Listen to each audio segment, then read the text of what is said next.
যেই প্রবলেমটা তোমাদের সামনে আছে এখন, আমি এখানে যে ডেটাগুলো দেওয়া আছে তার বেশ কিছু ডেটা ইঞ্জিনিয়ার যিনি ডিজাইন করবেন উনি সিলেক্ট করেছেন, বেশ কিছু ডেটা সয়েল টেস্ট থেকে পাওয়া হয়েছে, বেশ কিছু ডেটা সয়েল টেস্ট থেকে পাওয়া হয়েছে, আর বেশ কিছু ডেটা তোমার based on experience, based on previous construction, এরকম কিছু ডেটা কালেকশন করা হয়। তার মানে তিনভাবে কিন্তু ডেটা লাগতেছে তোমার পাইল এবং পাইল ক্যাপ ডিজাইনে। নাম্বার ওয়ান, ইঞ্জিনিয়ারদের নিজস্ব কিছু ডেটা, যেমন FC prime, FY, FC prime and FY. এছাড়া কিছু সয়েল টেস্ট বেসড ডেটা এখানে আরও আছে। তোমার ইঞ্জিনিয়ার যে ডেটাগুলো নিয়েছেন নিজের মতন করে, সেটা হচ্ছে কংক্রিটের কলাম কতটুকু, পাইল এবং কত ডেড লোড আসতেছে, কত লাইভ লোড আসতেছে, কত ডেড লোড মোমেন্ট, কত লাইভ লোড মোমেন্ট, এগুলি সবই ক্যালকুলেশন করে অথবা নিজের এক্সপিরিয়েন্সের উপর ভিত্তি করে এই ডেটাগুলো পাওয়া যায়।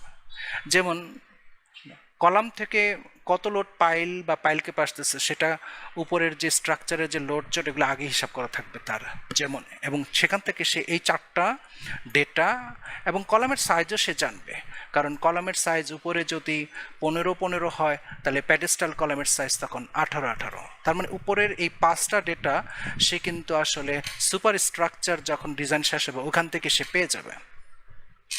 নাও টাইপ অফ পাইল, এটা ইঞ্জিনিয়ার নিজে ডিসিশন নেবেন তার বেসড অন এক্সপিরিয়েন্স থেকে। কম্প্রেসিভ স্ট্রেংথ এফসি প্রাইম এবং টেন্সাইল স্ট্রেংথ এফওয়াই, এগুলি কিন্তু ইঞ্জিনিয়ারের নিজস্ব এক্সপিরিয়েন্স থেকে হবে।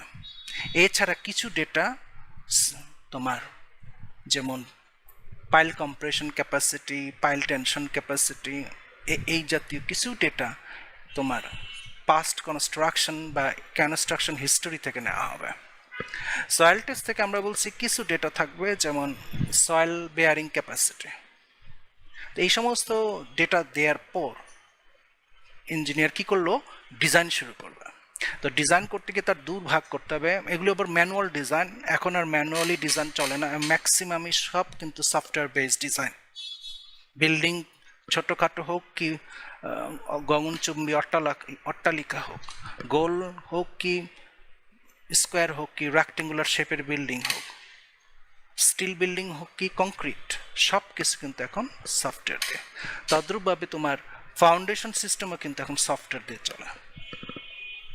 অনেকে মনে করে থাকে যে সফটওয়্যার যদি অ্যাভেলেবেল হয়েই যায় তাহলে ম্যানুয়ালি ডিজাইন শেখার প্রশ্নটা রয়ে গেল, কেন আমি ম্যানুয়াল শিখব, বা ম্যানুয়ালি এত কিছু জানার আমার কি দরকার, সফটওয়্যার দিয়ে তো হয়ে যাচ্ছে।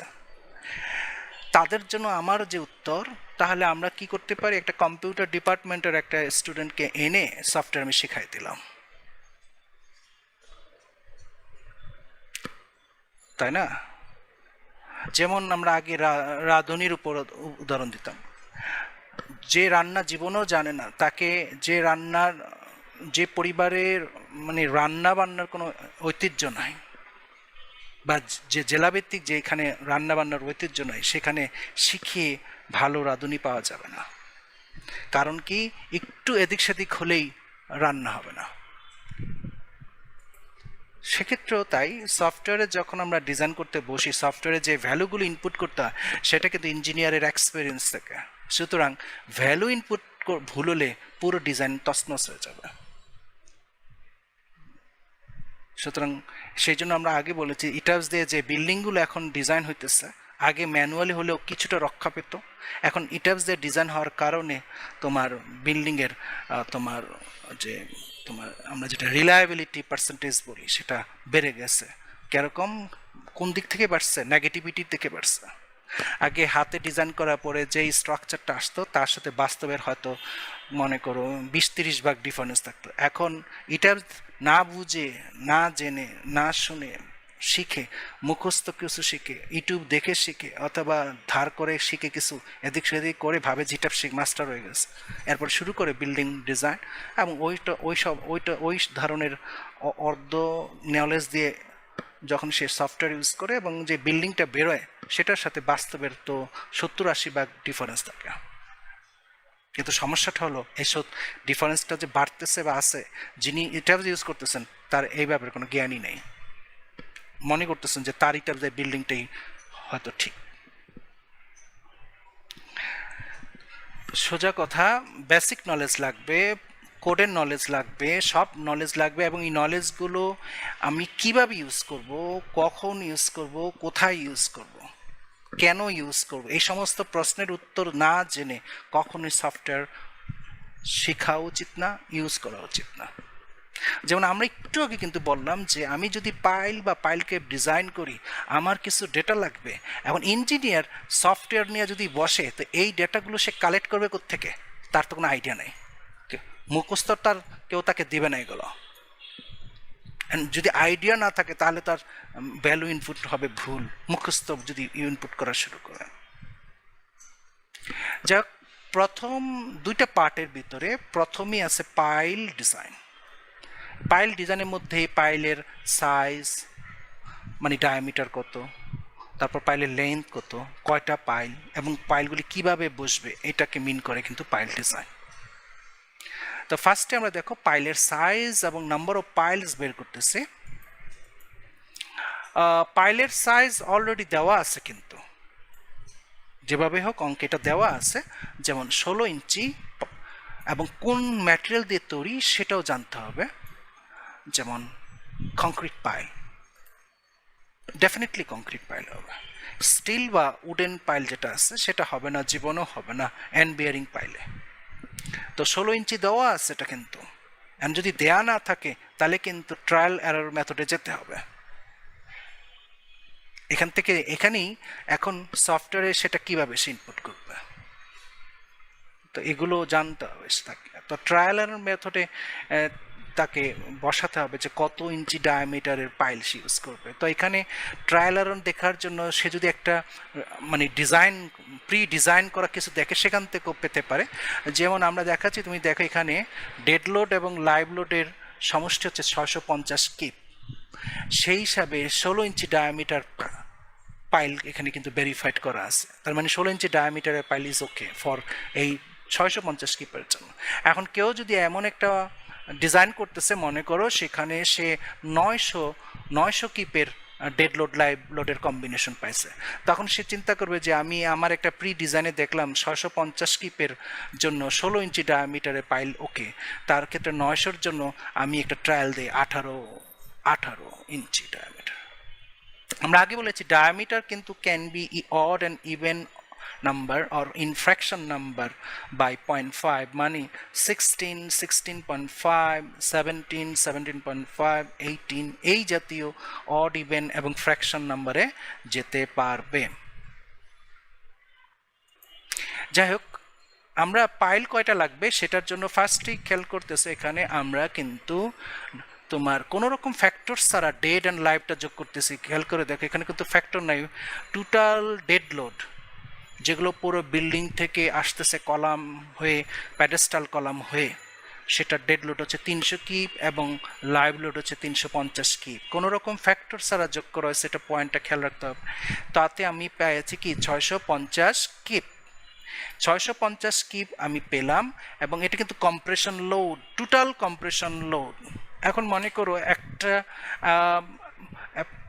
মানে একটা বিপদ যদি আসতে থাকে, বিপদের মাত্রা যত বাড়ে ততই মানুষ সব বেশি ইনভলভ হয়, সবাই মিলে এটাকে আটকাতে চায়। তো এখানে বিপদটা হচ্ছে কম্প্রেসিভ ডাউনওয়ার্ড, এবং এই 650 কিপ যেটা তোমরা দেখতে পাচ্ছ আনফ্যাক্টর ডেড লাইভ সংযোগ করে পাওয়া গেছে, এটা কিন্তু কলাম, প্যাডেস্টাল কলাম হয়ে কি হলো, পাইল ক্যাপে এন্টার করলো এবং এই পাইল ক্যাপ ইমিডিয়েটলি এই 650 কিপকে তার সাথে আবার নিজস্ব ওজন যোগ করবে। কিন্তু সে পাইল ক্যাপের একটা সেলফ ওয়েট আছে, কিন্তু পাইল ক্যাপের একটা সেলফ ওয়েট আছে, তো এখানে কিন্তু সেই সেলফ ওয়েটটা আবার নাই, এটাও খেয়াল রাখতে হবে। এখানে কিন্তু সেলফ ওয়েটটা ইনক্লুড করা না, এটা জাস্ট কলামের।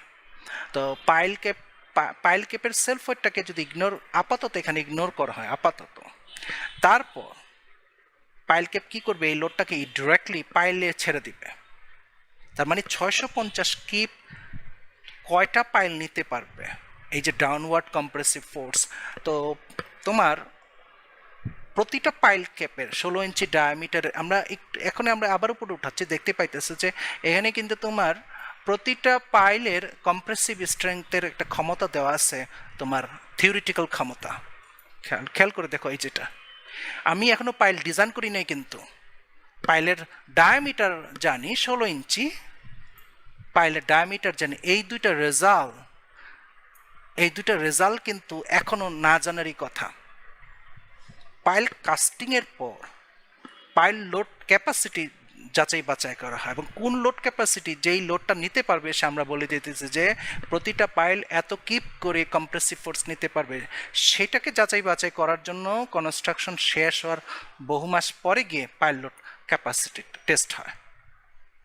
আর এখানে যেটা দেখতে পাচ্ছ যে allowable pile compression capacity, allowable pile tension capacity, এটা কিন্তু একটা থিওরিটিক্যাল নলেজ। কিরকম, জাস্ট একটা যাত্রা শুরু করা, যে অনেকটা যেমন এরকম হতে পারে যে আমরা কোনো কিছু যদি না জানি, আমাদের কাছে কোনো কিছুর যদি কোনো ডিরেকশন না থাকে, তখন আমরা একটা আন্তাজে উপর ভিত্তি করে অগ্রসর হই, এবং এই আন্তাজের উপর যে ভিত্তি করে, অনুমানের উপর যে ভিত্তি করে অগ্রসরটা হই, এটা কিন্তু আমাদের সারাউন্ডিং এক্সপিরিয়েন্স থেকে আমরা মনে করি যে আগে এরকম হয়েছিল, তখন এখনো হওয়ার সম্ভাবনা থাকতে পারে। আগে মনে করো ট্রাভেলের কথাও যদি আমরা বলি, যেমন মনে করো একদল স্টুডেন্ট ট্রাভেলে গেছিল, ওই সময় কিছু সমস্যা হয়েছিল, যে সাজেকে গেছিল, মনে করো সাজেকে পাহাড় হাইকিং করতে গিয়ে অনেকে শ্বাসকষ্ট হয়েছিল, হাতে ভালো লাঠি পায় নাই, বা পানি নিতে ভুলে গেছিল। এইবার আবার ট্রাভেলের আয়োজন করতেছে, মনে করো সেই গ্রুপ সাজেকে। তখন কিন্তু তারা যাওয়ার আগে ওই যে প্রিপারেশনটা কিন্তু প্রিভিয়াস এক্সপিরিয়েন্স থেকে নেবে, যে ঠিক আছে এখন প্রত্যেক গ্রুপে পানির বোতল, কনফার্মেশন, লাঠি, বা একেবারে ওখান থেকে মানে সাজে গিয়ে লাঠি জোগাড় করলো না, যাওয়ার আগেই লাঠি নিয়ে গেল। তারপর যাতে শ্বাসকষ্ট আছে, ইনহেলার নিয়ে গেল। ইনহেলার যে যাদের শ্বাসরোগ তাদের নিতে হয় তা না, শ্বাসকষ্ট যে কোনো মুহূর্তে উঠতে পারে, সুতরাং তখন ইনহেলার নিয়ে নিতে হবে।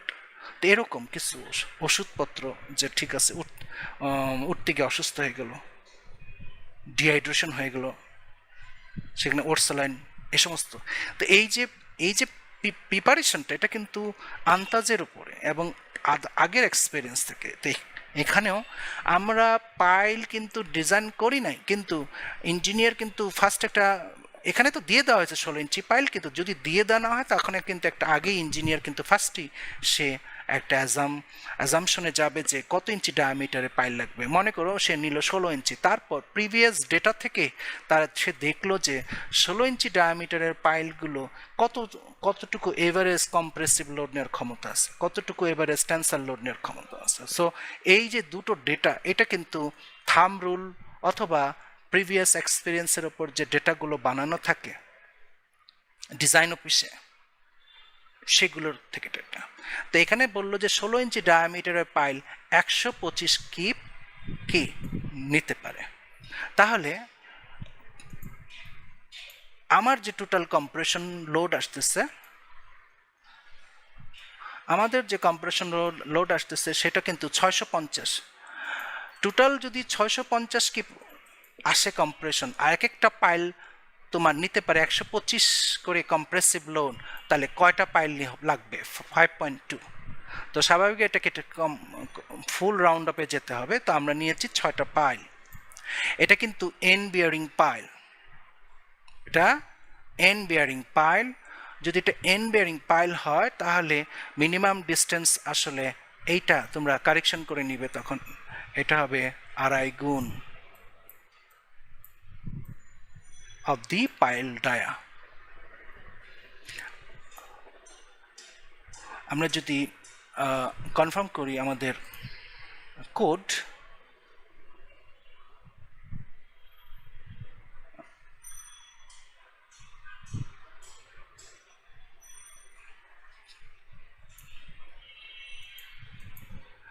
এটা হচ্ছে n bearing pile, minimum spacing আড়াই গুণ of the diameter or minimum 2.5, but এটা যদি তোমার ফ্রিকশনাল পাইল হইতো তাহলে 3 গুণ হইতো। সো এখানে কিন্তু চেঞ্জ। এখন তোমাকে বলা হলো যে লুজ সয়েলে পাইলিংটা হবে, তখন আমরা এখন করতেছি কিন্তু n bearing, কিন্তু বলা হলো তোমাকে লুজ সয়েলের, তখন এই সমস্ত কোডগুলো জানতে হবে যেগুলো আমরা অলরেডি ডিসকাস করছি ক্লাসে।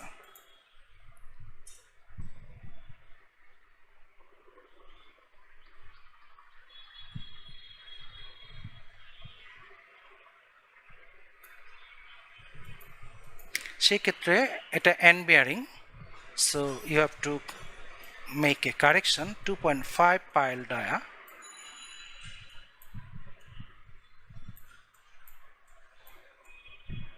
আড়াই গুণ মানে 40 ইঞ্চি। এটা হবে কি 40 ইঞ্চি, আর 40 ইঞ্চি মানে কি 3.5 ফিট।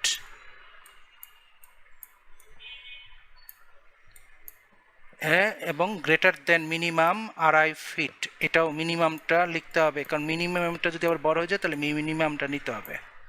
সো এই অংশটুকু তোমাদের হার্ড কপি যে পাশে আছে সেটাতেই কারেকশনটা করে নিতে হবে।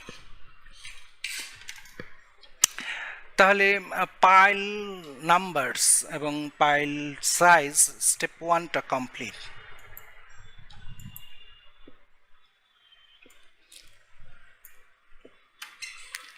Step 2 pile load capacity. এই পাইল লোড ক্যাপাসিটি কিন্তু এটা কিন্তু তোমাদের আমরা বলবো এটা থিওরিটিক্যাল পাইল লোড ক্যাপাসিটি, যে আমরা 16 ইঞ্চি ডায়ামিটারের 6টা পাইল দিচ্ছি, এবং এখানে আমরা যে তথ্যটা একটু লিখতে পারি সেটা কিন্তু লেখা যেতে পারে যে একটা লাইন যে ইউজ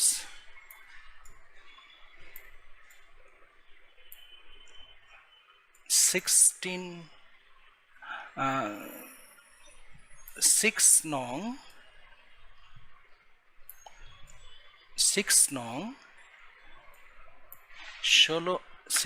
ইঞ্চি ডায়া কংক্রিট পাইল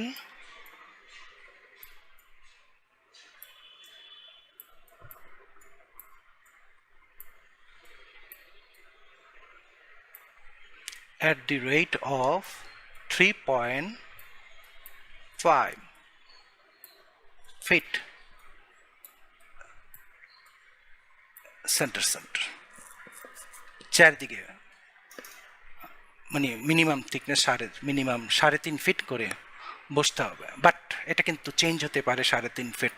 এটা পাইল লোড ক্যাপাসিটিতেই যদি সমস্যা হয় তখন কিন্তু আমাদের 3.5 ফিটের নিচে আমরা যাব না, এবং 3.5 ফিটের উপরে যদি যেতে হয় তখন আমরা করতে হবে। বাট প্রিলিমিনারি কিন্তু এই ডিসিশনটা কি ফাইনাল হয়ে গেল। So 2 number pile load capacity. আগে বললাম যে পাইল লোড ক্যাপাসিটি কিন্তু তোমার experimentally after casting of piles, pile casting শেষ হওয়ার পর বিল্ডিং কনস্ট্রাকশনের আগে পাইল লোড ক্যাপাসিটিটা করা হয়। এই পাইল লোড ক্যাপাসিটি বাংলাদেশে মেইনলি আসলে খুব পুরানা আমলের সিস্টেমে বালির বস্তা বসিয়ে করা, বাট ঢাকায় কিন্তু এখন আধুনিক পদ্ধতিতেও পাইল লোড টেস্ট করা হয়, ওটা হলো পারফেক্ট। যাই হোক, পাইল লোড ক্যাপাসিটিতে আমরা ডিজাইন টেবিলে একটা আইডিয়া নেওয়ার জন্য পাইল লোড ক্যাপাসিটিটা করা হচ্ছে, যে আমরা নিচ এটা ঠিক হবে কিনা। ওকে, এখানে তোমরা একটু দেখবে যে আমরা যখন পাইলের সংখ্যা বের করছি তখন শুধু আনফ্যাক্টর ডেড লোড এবং আনফ্যাক্টর লাইভ লোড নিয়েছি, কিন্তু বিল্ডিং হাই রাইজ হোক লো রাইজ হোক, যে যদি আর্থকুয়েক কনসিডার করে ফেলা হয় তাহলে কিন্তু মোমেন্ট অবশ্যই আসবে, এবং সেই মোমেন্ট কিন্তু কনসিডার করা হয়নি পাইলের সংখ্যা নির্ধারণের সময়। এখন আমরা সেই ক্ষেত্রে মোমেন্ট কনসিডার করে এবং যে গ্র্যাভিটি লোড আসতেছে উপরে দেখতে পাচ্ছ গ্র্যাভিটি লোড, এবং গ্র্যাভিটি লোড বলতে ডেড অ্যান্ড লাইভ, এবং ডেড অ্যান্ড লাইভের সাথে সংশ্লিষ্ট যে dead load moment live load moment দুটি, dead load moment and live load moment, সেগুলো কিন্তু আমরা কনসিডার করবো। এবং এখানে যে এক্স বলতে এক্স ডিরেকশন, ওয়াই বলতে ওয়াই ডিরেকশন, তবে এক্স অ্যান্ড ওয়াই হবে হরিজন্টালটা এক্স, ভার্টিক্যালটা কিন্তু ওয়াই। আমি পাইল ক্যাপকে যেভাবেই বসাই সেন্টার করি আর যাই করি, তার এক্স ডিরেকশনটা হবে হরিজন্টাল, ওয়াই ডিরেকশনটা হবে কি ভার্টিক্যাল। তো আমরা দেখো আগে আমরা পাইল অ্যালোকেশন করতেছি অ্যাজ পার আমাদের 6টা পাইল লাগতেছে, এবং 6টা পাইল যখন লাগতেছে এখানে, তো আমরা এখানে কিন্তু 4 ফিট দিয়ে মানে আমাদের একটা অঙ্কটা করা আছে 4 ফিট দিয়ে, 3.5 ফিট না, তো আমরা 4 ফিট দিয়েই বুঝাবো, বাট তোমরা কারেকশন 3.5 ফিট ধরে পুরোটা রিভাইজ করে দেখবে যে ঠিক আছে কিনা। তো ফার্স্টে তোমরা দেখো যে আরেকটা পয়েন্ট কিভাবে অ্যালোকেট করবে পাইলগুলোকে। আমাদের আগে কোডে যে একটা গাইডলাইন দেওয়া আছে নাম্বার অফ পাইলস এতটা হলে তুমি কিভাবে পাইল প্যাটার্নটা সাজাবে, সেটা কিন্তু এখানে সেটা মেনটেন করা আছে যে 6টা পাইল হলে আমি কিভাবে সাজাবো। সো উপরে 3টা নিচে 3টা। তারপর আমাদের যে ডিস্টেন্স আমরা পেয়েছি যে 4 ফিট, সেটা কিন্তু মনে রাখতে হবে centre to centre horizontal, centre to centre vertical maintain করতে হবে। কিন্তু তোমরা পরিষ্কার দেখতে পাচ্ছ ভার্টিক্যালও 4 ফিট, হরিজন্টালও কিন্তু 4 ফিট। এটা হলো একটা প্রথম কি পয়েন্ট। সেকেন্ড পয়েন্ট, পেডেস্টাল কলামের সেন্টার, পেডেস্টাল কলামের সেন্টারের নিচে যদি কোনো পাইল না বসে তাহলে তো ঝামেলা শেষ। যাই হোক, পেডেস্টাল কলামের সেন্টার, পাইল ক্যাপের সেন্টার এবং সমস্ত পাইলের সেন্টার কিন্তু অবশ্যই একটাই হবে, কারণ আমরা আগে বলেছি কিন্তু মেজর সংখ্যক পার্সেন্টেজ পাইল কিন্তু ইসেন্ট্রিক হয় না, কনসেন্ট্রিক কনস্ট্রাকশন হয়, এবং কনসেন্ট্রিক কনস্ট্রাকশন করার চেষ্টা করা হয় যাতে বিল্ডিংয়ে কোনো রকম বাড়তি ইসেন্ট্রিসিটি না আসে। পারত পক্ষে যদি সম্ভব না হয় তখন গিয়ে ইসেন্ট্রিক পাইল সিস্টেমে যেতে হয়, এবং এই ইসেন্ট্রিক পাইল সিস্টেম তোমার ডিজাইনেই থাকবে, এবং তার ডিজাইন প্রসিডিউর ভিন্ন এবং কমপ্লিকেটেড। যেহেতু 90% সংখ্যক পাইলের কনসেন্ট্রিক হয়, তাই আমরা এখানে সিলেবাস অনুযায়ী ব্যাচেলরের কনসেন্ট্রিক পাইলের ইয়েটা দেখাচ্ছি, ইসেন্ট্রিক না। কিন্তু ইঞ্জিনিয়ার যদি কনসেন্ট্রিক পাইল সিস্টেম এবং পাইল ক্যাপ সিস্টেম করে থাকে আর সাইটে বসানোর সময় যদি বিভিন্ন কারণে উল্টাপাল্টা হয়ে যায় তাহলে কিন্তু সর্বনাশ হবে। কারণ সাইটে মনে করো ইসেন্ট্রিকভাবে বসছে,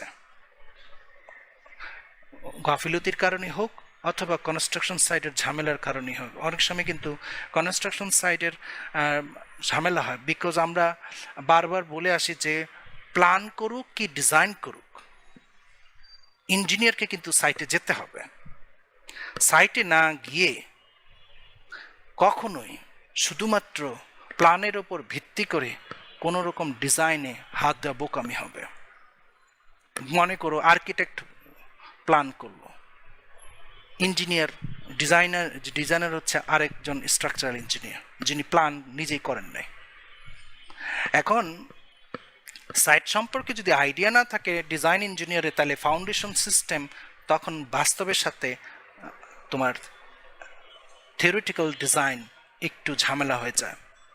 তো ইঞ্জিনিয়ারকে এই জন্য অবশ্যই সাইট ভিজিট করতে হবে, যাতে করে সে আইডিয়া পায় যে সে কী ধরনের ফাউন্ডেশন সিস্টেম এবং কি ডিরেকশনে বসালে তার বেস্ট হয়। তো সাইটে এই জন্য অনেক সময় সাইটের জটিলতার কারণে পাইল দেখা গেল কনসেন্ট্রিক বসতে পারে নাই, তখন নিজের অজান্তে কিন্তু পাইলটা ইসেন্ট্রিক হয়ে গেল। এটা অবশ্যই কনসালটেন্টের সাথে কনস্ট্রাকশন ইঞ্জিনিয়ারকে আলাপ করতে হবে যে ছিল কনসেন্ট্রিক, জটিলতার কারণে হয়ে গেল ইসেন্ট্রিক, এরপরে কি ঘটবে। তখন কিন্তু অনেক চেঞ্জ আসবে অনেক জায়গায়। তো এটা খালি এমন না যে ছিল কনসেন্ট্রিক, বসানোর সময় কি আর করা বসাই দিলাম এসেন্ট্রিক, আর সব কিছুই আগেরই সব ফর্ম পূরণ করলাম। কিরকম আগে যেভাবে রেনফোর্সমেন্ট, অ্যারেঞ্জমেন্ট, পাইল এবং পাইল ক্যাপ আছে শুধু সেটাই সবই একই ফলো করলাম, কিন্তু পাইল বসছে এসেন্ট্রিকভাবে, তাহলে কিন্তু হবে না। তো আমরা এখানে একেবারে এসেন্ট্রিক পাইল সিস্টেমটার কথা মনে রেখে কনসেন্ট্রিক যাতে হয় সেটা এখানে ফলো করেছি। নাম্বার 1, তোমার পাইল নাম্বার ততটা কি ফ্যাশনে বসবে সেটা কোডের যে একটা গাইডলাইন আছে সেটা ফলো করা হয়েছে। সেকেন্ড, তোমার পাইল কেপের সেন্টার, পাইলগুলোর সেন্টার এবং তোমার প্যাডেস্টাল কলামের সেন্টার একটা করা হয়েছে। তারপর এক্স অ্যান্ড ওয়াই অ্যাক্সিস আঁকা হয়েছে। প্রতিটা পাইলের ভার্টিক্যাল এবং হরাইজন্টাল তোমার স্পেসিং কিন্তু সেম, এটা খেয়াল রাখতে হবে। ওকে, খেয়াল রাখতে হবে বলতে এটা হচ্ছে মিনিমাম এভাবে শুরু করতে হবে। এরপরে যদি পাইল লোড ক্যাপাসিটিতে ফেল করে যায় তাহলে তখন চেঞ্জ করতে হবে। ওকে, বসানোর পর নাম্বারিং হচ্ছে ইচ্ছা, এটা ইঞ্জিনিয়ার ইচ্ছা মতন। এখানে নাম্বারিং দেখতে পাচ্ছে 1 2 3 4 5 6, এখানে নিজের মতন করছে। যারা করবে তারা যদি অন্যরকম সিরিয়াল ফলো করলে কোনো ব্যাপারই না। নাও এটা পুরোপুরি তোমার যে জিওমেট্রির সাথে আর কি, axis X and Y axis, সুতরাং যেখানে ওয়াই অ্যান্ড এক্স অ্যাক্সিসের সেন্টার এটা হলো এই, তার মানে কি এই পাশে গেলে নেগেটিভ, এই পাশে গেলে কিন্তু পজিটিভ, তোমার এখানে গেলে পজিটিভ, আবার এই অ্যাক্সিস থেকে তুমি নিচের দিকে গেলে কি হবে, নেগেটিভ। তাহলে পজিটিভ নেগেটিভ এটা ডিস্টেন্স। সো আমরা এখানে নিচে যে dx1 এবং dy1 দেখতে পাইতেছো, নিচে dxn হচ্ছে এক্স অ্যাক্সিস বরাবর পাইলগুলোর ডিস্টেন্স প্লাস মাইনাস। তুমি খেয়াল করে দেখো dx1 এক নম্বর পাইল, এই যে এক নম্বর পাইল এক্স অ্যাক্সিস থেকে -4 ফিট পিছনের দিকে আছে, এই জন্য -4। dx2 এটাও কিন্তু সেন্টার থেকে -4, এবং 4 এবং 3 এক্স অ্যাক্সিস থেকে তার কোনো কি হবে না, যেহেতু তোমার সেন্টারই আছে তারা, মানে এর সেন্টার এবং এর সেন্টার সেম এবং এর সেন্টার সেম, তার মানে 4 এবং 3 হবে কি 0 ফিট। dx5 সেন্টার থেকে +4 এবং dx6 +4। একইভাবে dy1 উপরের দিকে এবং নিচের দিকে, উপরেরগুলো 2 4 6, এটা খেয়াল করে দেখো সেন্টারে যদি 4 ফিট হয় পরিষ্কার তোমরা দেখতে পাইতেছো যে এখান থেকে এর সেন্টার হবে কি 2 ফিট প্লাস, আর এদিকে হবে -2। তো সেটাই হবে dx1 sorry dy1 dy3 dy5 -2, আর dy2 dy4 এবং dy6 হবে +2। এগুলি বসার পর moment of inertia with respect to X axis and Y axis, সেটা অনেকগুলো মোমেন্ট অফ ইনারশিয়া থাকলে সামেশন হয়, এবং সেই এখানে আমরা দূরত্বটাকে রাখছি, বাকি যেহেতু সিমিলার সেগুলি নেওয়া হয় নাই। সো 64 ফিট স্কোয়ার, এবং একইভাবে IX 24 ফিট স্কোয়ার। নাও এই যে করা হলো, এগুলো পাইল কম্প্রেশন ক্যাপাসিটিতে তোমার ফর্মুলা তোমরা দেখতে পাইতেছো, এবং তোমরা এগুলো মেকানিক্স অফ সলিডে পড়ছো। P/A mc/I। লোড সমান কি, লোড সমান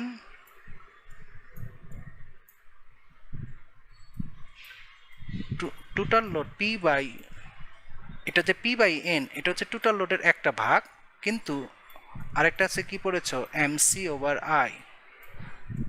mc/I P/N বলতে টোটাল লোড, P এখানে এই পিটা হচ্ছে টোটাল লোড, আর P1 যেটা লেখা হচ্ছে এটা হচ্ছে 1 নম্বর পাইলের উপরে আসা লোড। তো 1 নম্বর পাইলে আসবে কি লোড, টোটাল লোড হচ্ছে P, 6টা পাইল, মনে করো 650 কিপ হচ্ছে টোটাল লোড, প্যাডেস্টাল কলাম দিয়ে আসতেছে, যে স্টেপ 1-এ দেখাইলাম। আর টোটাল পাইল হচ্ছে 6টা, তাহলে একটা পাইল, প্রতিটা পাইলে লোড আসবে 650 ডিভাইড বাই 6, সেটা এখানে পি বাই এন প্লাস মোমেন্টের জন্য কিন্তু লোড আসে। মোমেন্ট কিন্তু একটা ফোর্স, তোমরা জানো ফোর্স ইন্টু ডিস্টেন্সকে, ফোর্সকে ডিস্টেন্স দিয়ে গুণ করলেই মোমেন্ট বলা হয়, তার মানে এটার ভিতরে একটা ফোর্স আছে। সুতরাং মোমেন্ট কিন্তু একটা ফোর্স ক্রিয়েট করে এবং সেটা তার যেই সেন্টার থেকে সে মোমেন্ট হইতেছে তার থেকে কত দূরে বা কাছে তার উপর ভিত্তি করে M C over I. So এই যে কনসেপ্ট যেটা, ওইটা আমরা এখানে মেকানিক্স অফ সলিডের কনসেপ্ট আমরা এখানে প্রযোজ্য করছি। তাহলে পি বাই এন তোমরা দেখতে পাচ্ছ, এটা কিন্তু ভালো করে দেখো, প্রতিটা পাইলে কমন নিচে 650 ডিভাইডেড বাই কি 6, এমসি ওভার আই এটা কমন হবে না,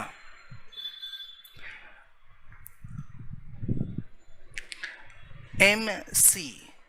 এবং এখানে আমার দুই ডিরেকশনে আমি এখন এটা ক্লিয়ার করতেছি এবং তোমার মোমেন্ট ডায়াগ্রামটাকে তোমার পাইলকে প্র্যাকটিক্যাল,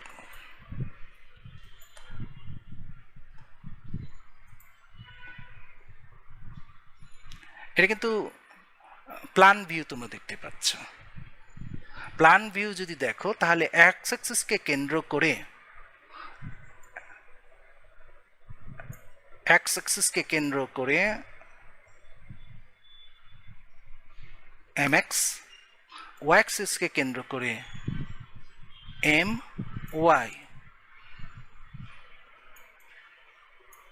এটা হবে এম এক্স। নাও আমি যদি পাশে মনে করো, আমি যদি বুঝার জন্য, জাস্ট বুঝার জন্য আমি পাইল ক্যাপ টাকলাম,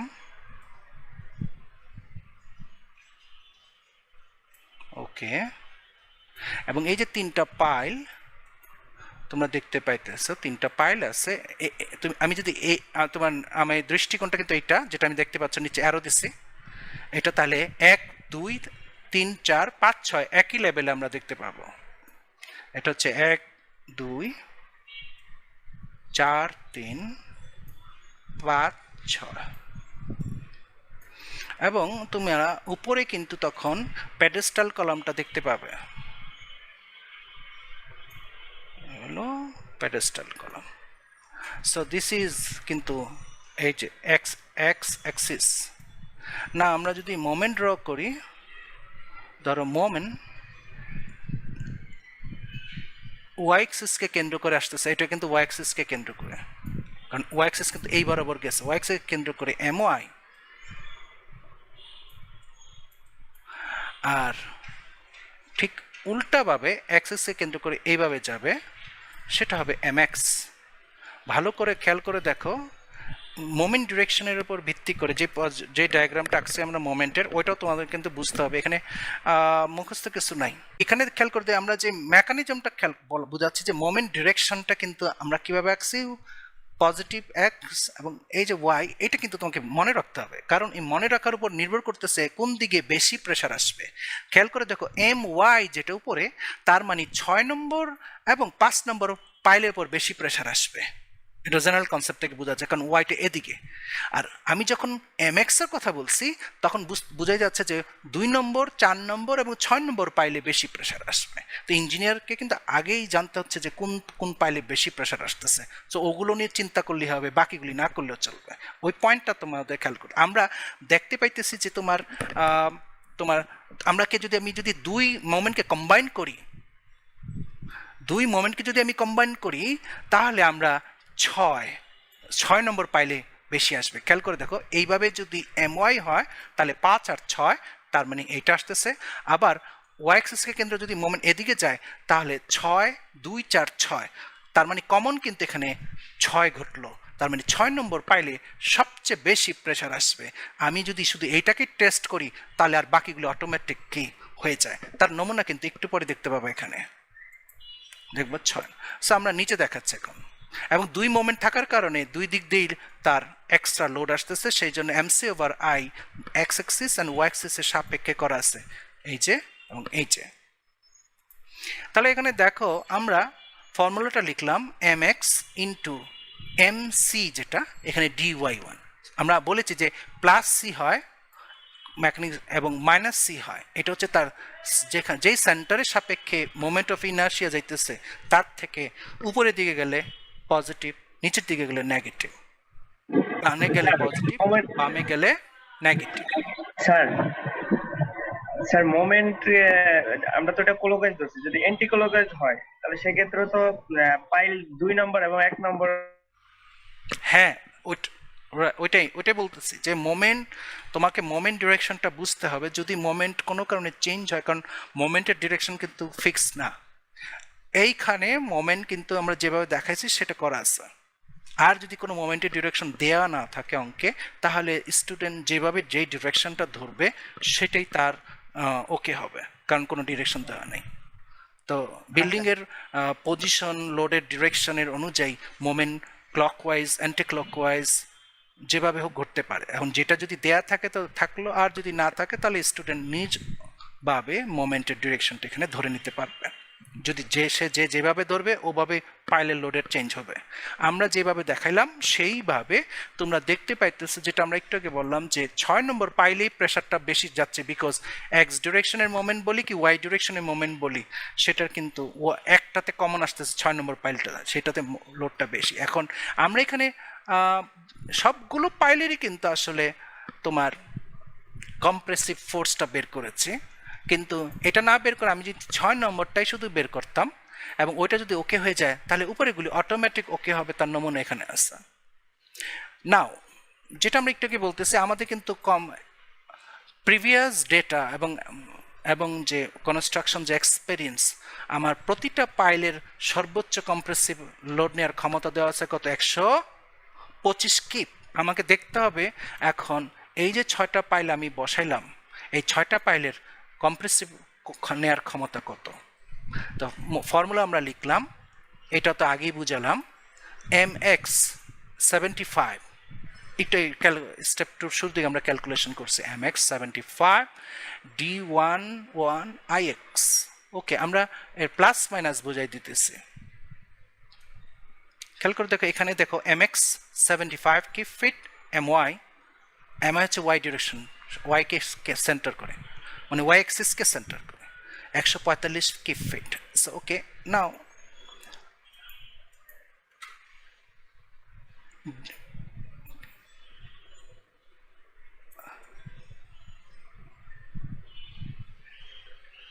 দেখতে পাইতেছো -4।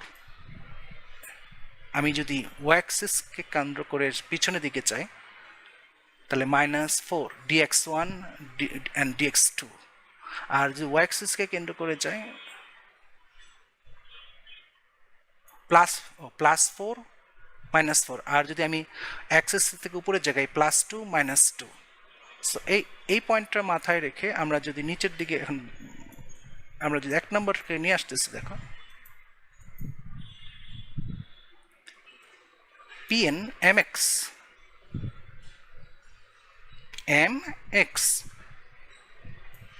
মনে রাখতে হবে, এখানে কনফিউশন অ্যারাইজ করতে পারে যে এক্স অ্যাক্সিসকে কেন্দ্র করে যে মোমেন্ট হবে তাকেই বলা হয় mx, নট এক্স ডিরেকশন। এটা খেয়াল রাখতে হবে, কিন্তু দূরত্ব কাউন্ট করা হবে এক্স ডিরেকশন, এক্স অ্যাক্সিস থেকে অ্যান্ড ওয়াই অ্যাক্সিস থেকে। মোমেন্ট কিন্তু ভিন্ন জিনিস, মোমেন্টের mx আর dx এক না। dx হচ্ছে এক্স অ্যাক্সিসের বরাবর, এক্স অ্যাক্সিসের বরাবর প্লাস অথবা মাইনাস যে ডিস্টেন্সটা, আর mxটা হচ্ছে এক্স অ্যাক্সিসকে কেন্দ্র করে যেই মোমেন্ট। এখন mx যদি আমি বলতে চাই, তাহলে এক্স অ্যাক্সিসকে কেন্দ্র করে আমি যদি বলি, তাহলে কিন্তু দূরত্বটা ওয়াইয়ের দিকে নির্দেশ করতেছে। যেরকম আবার চিন্তা করো যে মোমেন্ট মানে কি, মনে করো একটা পাথরকে রশি দিয়ে বাঁধলে এবং আঙ্গুলে ধরে ঘুরাচ্ছ, পাথরটা কিন্তু ঘুরতেছে, দূরত্ব কিন্তু তোমার আঙ্গুলের সেন্টার থেকে হিসাব হইতেছে। এবং এটাকে যদি স্থির চিন্তা করো, একবার যদি স্থির করে ফেলাও, মনে করো পাথরটা স্থির করলা তুমি, ওয়াই অ্যাক্সিস বরাবর স্থির করে ফেলাও। এখন বলো তো, পাথরকে যদি ওয়াই অ্যাক্সিস বরাবর ওয়াই অ্যাক্সিস, যেমন আমি যদি এভাবে দেখাই, পাথরকে তুমি এখানে থামাও, মানে পাথর তো ঘুরতে থাকবে, তোমার হাতের আঙ্গুলের সেন্টার কিন্তু এইচে।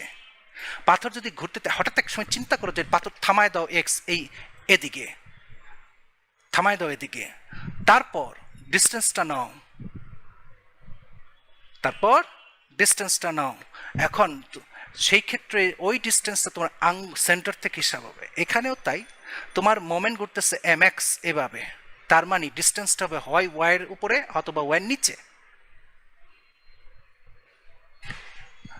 তো সেক্ষেত্রে ভালো করে দেখো, এম এক্স এর পাশে ডি ওয়াই ওয়ান, যেটা, আর I X moment of inertia with respect to X. সুতরাং এখানে যেই জিনিসটা ঘটতে পারে যে মান বসানোতে উল্টাপাল্টা লেগে যেতে পারে তার অর্থে। সুতরাং একটা জিনিস যেটা মনে রাখবা, M X and I X আর ডিএক্স এক না। এম এক্স হচ্ছে with respect to X axis, I হচ্ছে in moment of inertia with respect to X axis, আর ডিএক্স কিন্তু অন্য জিনিস, সেটা হচ্ছে ওয়াই অ্যাক্সিস থেকে তার কাউন্টিং। তো স্বাভাবিকভাবে মোমেন্ট আমি যখন নিব এক্স অ্যাক্সিসের সাপেক্ষে ডিস্টেন্স ওয়াই এর দিকে চলে যাবে। আবার যখন ওয়াই অ্যাক্সিসকে কেন্দ্র করে আমি এম ওয়াই এর কথা বলবো, তখন ডিস্টেন্স কিন্তু ডিএক্স এর দিকে যাবে, হয় প্লাস না হয় মাইনাস।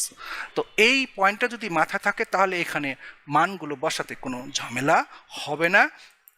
বের করা ডিএক্স ডিওয়াই কোনটাতে বসাবো এবং সেটা প্লাস না মাইনাস সেটা ডিসিশন নিতে সুবিধা হবে। নাইলে কিন্তু এখানে একটা মেজর পেচকি লাগবে। লাগবে মানে কি, লাগবেই, এবং এটা বোঝার জন্য পরীক্ষার পর্যন্ত অপেক্ষা করতে হবে আর কি। তো যাই হোক, আমরা এখানে আমাদের ডিস্টেন্স যেগুলো লেখা আছে অটোমেটিক বসালাম, প্লাস মাইনাস এভরিথিং ঠিকঠাক করে আমরা ডিফারেন্ট যে compressive strength of the pile পেলাম। এবং সর্বোচ্চ যেটা আমরা আগে বলেছি যে তুমি বুঝতে পারবা, অটোমেটিক বোঝা যাবে যে কোনটাতে বেশি আসতেছে। আমাদের আন্দাজ ঠিক আছে যে এখানে 123 সর্বোচ্চ কম্প্রেসিভ ক্যাপাসিটি প্রতিটা পাইলের বলা ছিল 125। 125 ক্রস করতে পারবে না। যদি 125 ক্রস করে যেত, যদি যেত, এখন আমাকে কি করতে হবে? তার মানে কি কম্প্রেশন নেওয়ার ক্ষমতা নাই, বেশি লোড আসতেছে, তার মানে পাইলের সংখ্যা আমরা যেটা ধরছিলাম সেটা ঠিক না। বা তো সলিউশনটা কি? সলিউশনটা হচ্ছে তোমার দুটো। এক এক পাইলের সংখ্যা বাড়িয়ে দেওয়া। যে যে লোড 6টা পাইল নিতে পারতেছে না, ডেফিনেটলি সেটা 7টা পাইল নিতে পারবে। একটা পাইল আমি বাড়িয়ে দিলাম, তখনই ঝামেলা শেষ, তখনই ঝামেলা শেষ। কিন্তু বাড়ালে, মুখ দিয়ে বাড়ালে তো হবে না। যখনই ইঞ্জিনিয়ার কিছু চেঞ্জ করবে ডিসিশন, সে তখন কিন্তু তাকে দেখতে হইতেছে তোমার যে খরচের দিকে। একটা পাইল বাড়িয়ে দিলাম, আমার ম্যাক্সিমাম পাইলই মনে করো 80 ফিট 70 ফিট করে আসতেছে, আর আমি একটা পাইল মুখ দিয়ে বাড়ায় দিলাম 70-80 ফিটের আরেকটা পাইল কনস্ট্রাকশন, কিন্তু ছেলে খেলার কথা না।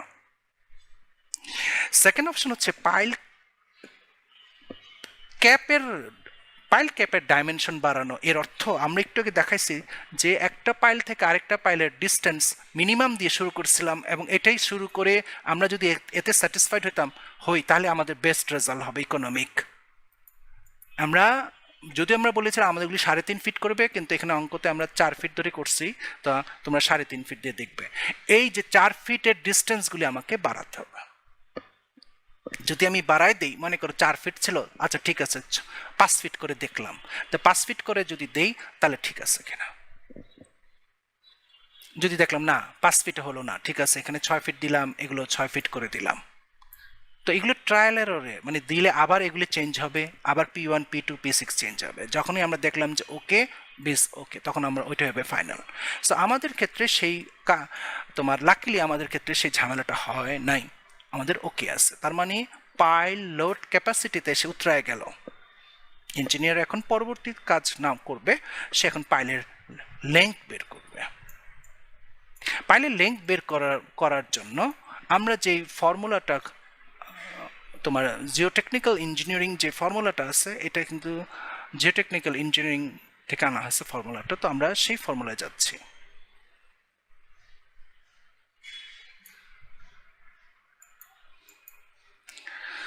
পাইল লেংথ এটা হচ্ছে, আবার আমরা বলতেছি এটা হলো কনসেন্ট্রিক কি পাইল। তাবাসসুম।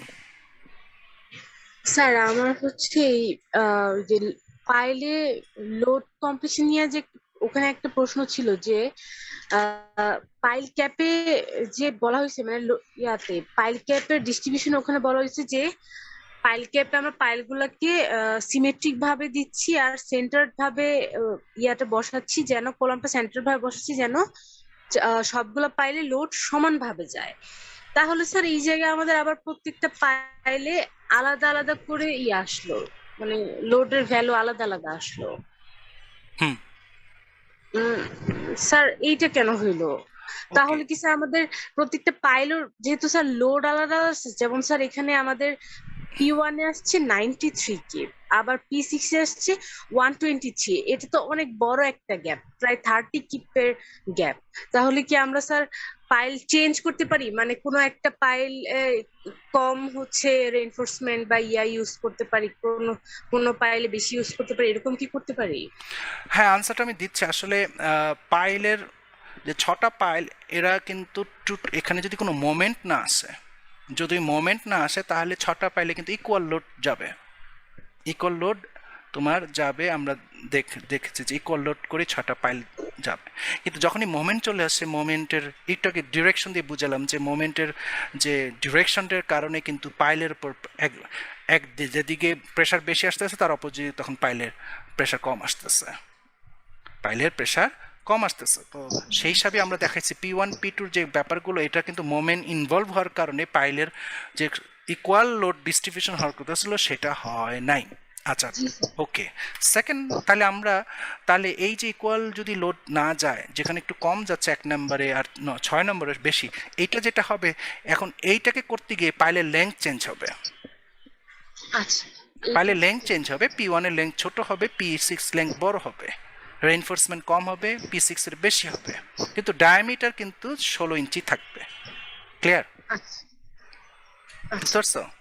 হ্যাঁ স্যার। হুম। তো ওই লেংথটা আমরা বের করব, এবং এটা আমরা তোমার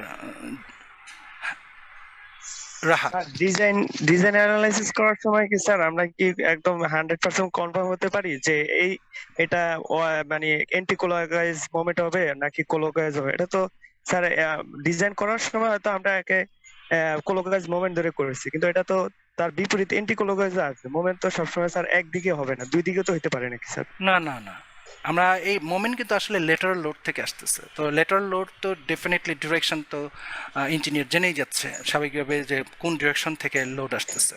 তো এটা কিন্তু সম্ভব যে ক্লকওয়াইজ মোমেন্ট আসতেছে না অ্যান্টি ক্লকওয়াইজ আসতেছে, এটা কিন্তু অটোমেটিক জানা সম্ভব কিভাবে আসতেছে।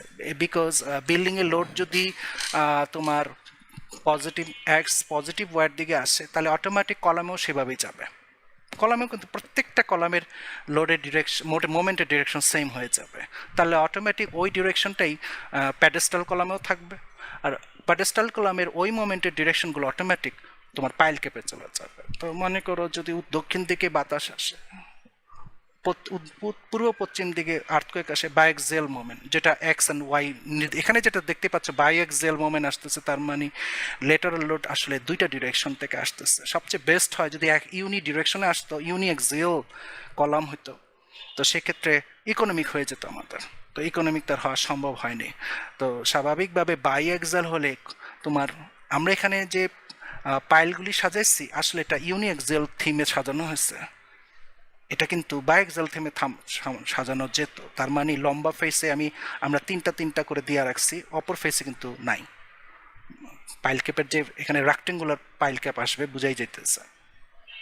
তো তুমি যে ডিরেকশনের কথা বললো এটা কিন্তু নোন। ওকে, আচ্ছা স্যার, তাহলে স্যার আপনাদের গ্র্যাভিটি লোডের কারণে তো আর মোমেন্টের সমস্যা হয় না? না, মোমেন্ট তো আসতেছে তোমার কম্প আর হলো উইন্ড লোডের কারণেই। হ্যাঁ ডেফিনেটলি। এবং এখানে আমরা যে এখানে যে কিছু গ্র্যাভিটি লোডেরও মোমেন্ট দেখলাম, যে ডেড লোড এবং লাইভ লোড, এখানে কিন্তু গ্র্যাভিটি লোডের মোমেন্ট তারা। এবং এই গ্র্যাভিটি লোডের মোমেন্ট এখানে কিন্তু কোনো রকম লেটার লোডের মোমেন্ট নাই, আছে নাই, লেটার লোডের মোমেন্ট কিন্তু নাই এখানে উইন্ড এবং আর্থকোয়েকের। ও আচ্ছা আচ্ছা, ঠিক আছে। এটা কিন্তু গ্র্যাভিটি লোডের মোমেন্ট। এখন এই গ্র্যাভিটি লোডের মোমেন্ট সৃষ্টি হলো কিভাবে? এটা তো সৃষ্টির কথা ছিল না। জি স্যার, সেটাই তো প্রশ্ন। গ্র্যাভিটি লোড কিভাবে মোমেন্ট সৃষ্টি করে? যদি কলামের সেন্টারে বিম এসে না বসে। আমরা তো বুঝে নাই। হ্যাঁ হ্যাঁ, জি স্যার। কলাম লোড বিম তো ডেড এন্ড লাইভকে নিয়ে কলামকে দিবে, কিন্তু বিমের সেন্টার আর কলামের সেন্টার এক না। তখনই ওইখানে ইসেন্ট্রিক ভাবে বিমের লোডটা যাবে কলামে, অটোমেটিক মোমেন্ট সৃষ্টি হয়ে যাবে।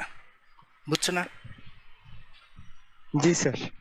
হ্যাঁ, এটা এইখানে কিন্তু ডেড এন্ড লাইভ আমরা আগে বলেছি, আমাদের কিন্তু এই যে যে এখানে যে আমরা পাইল শেখাচ্ছি, যে পাইলগুলি কিন্তু আসলে মানে উইথাউট লাইভ, উইথাউট তোমার আর্থকুয়েক অ্যান্ড উইন, তারপরেও আর্থকুয়েক উইন থাকলে একই হবে।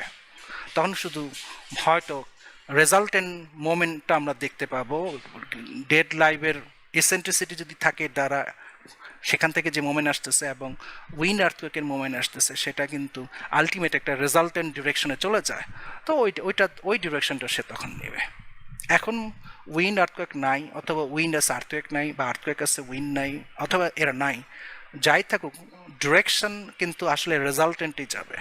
তো ওই রেজাল্টেন্ট ডিরেকশন ইঞ্জিনিয়ার কিন্তু জানতে পারবে। তো ওই ডিরেকশন ধরেই তাকে প্যাডেস্টাল কলাম এবং থেকে মোমেন্টটা ট্রান্সফার করাতে হবে পাইল ক্যাপে।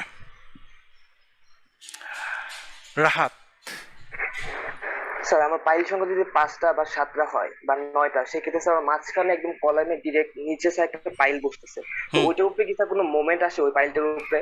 আর যদি না। না আসে, তাহলে তখন যে আমরা যে P1 কম্প্রেশন যে বের করলাম, তখন কি স্যার ওই যে P বাই N এর সাথে কি MC বাই I যোগ কত তার দরকার নাই নাকি স্যার?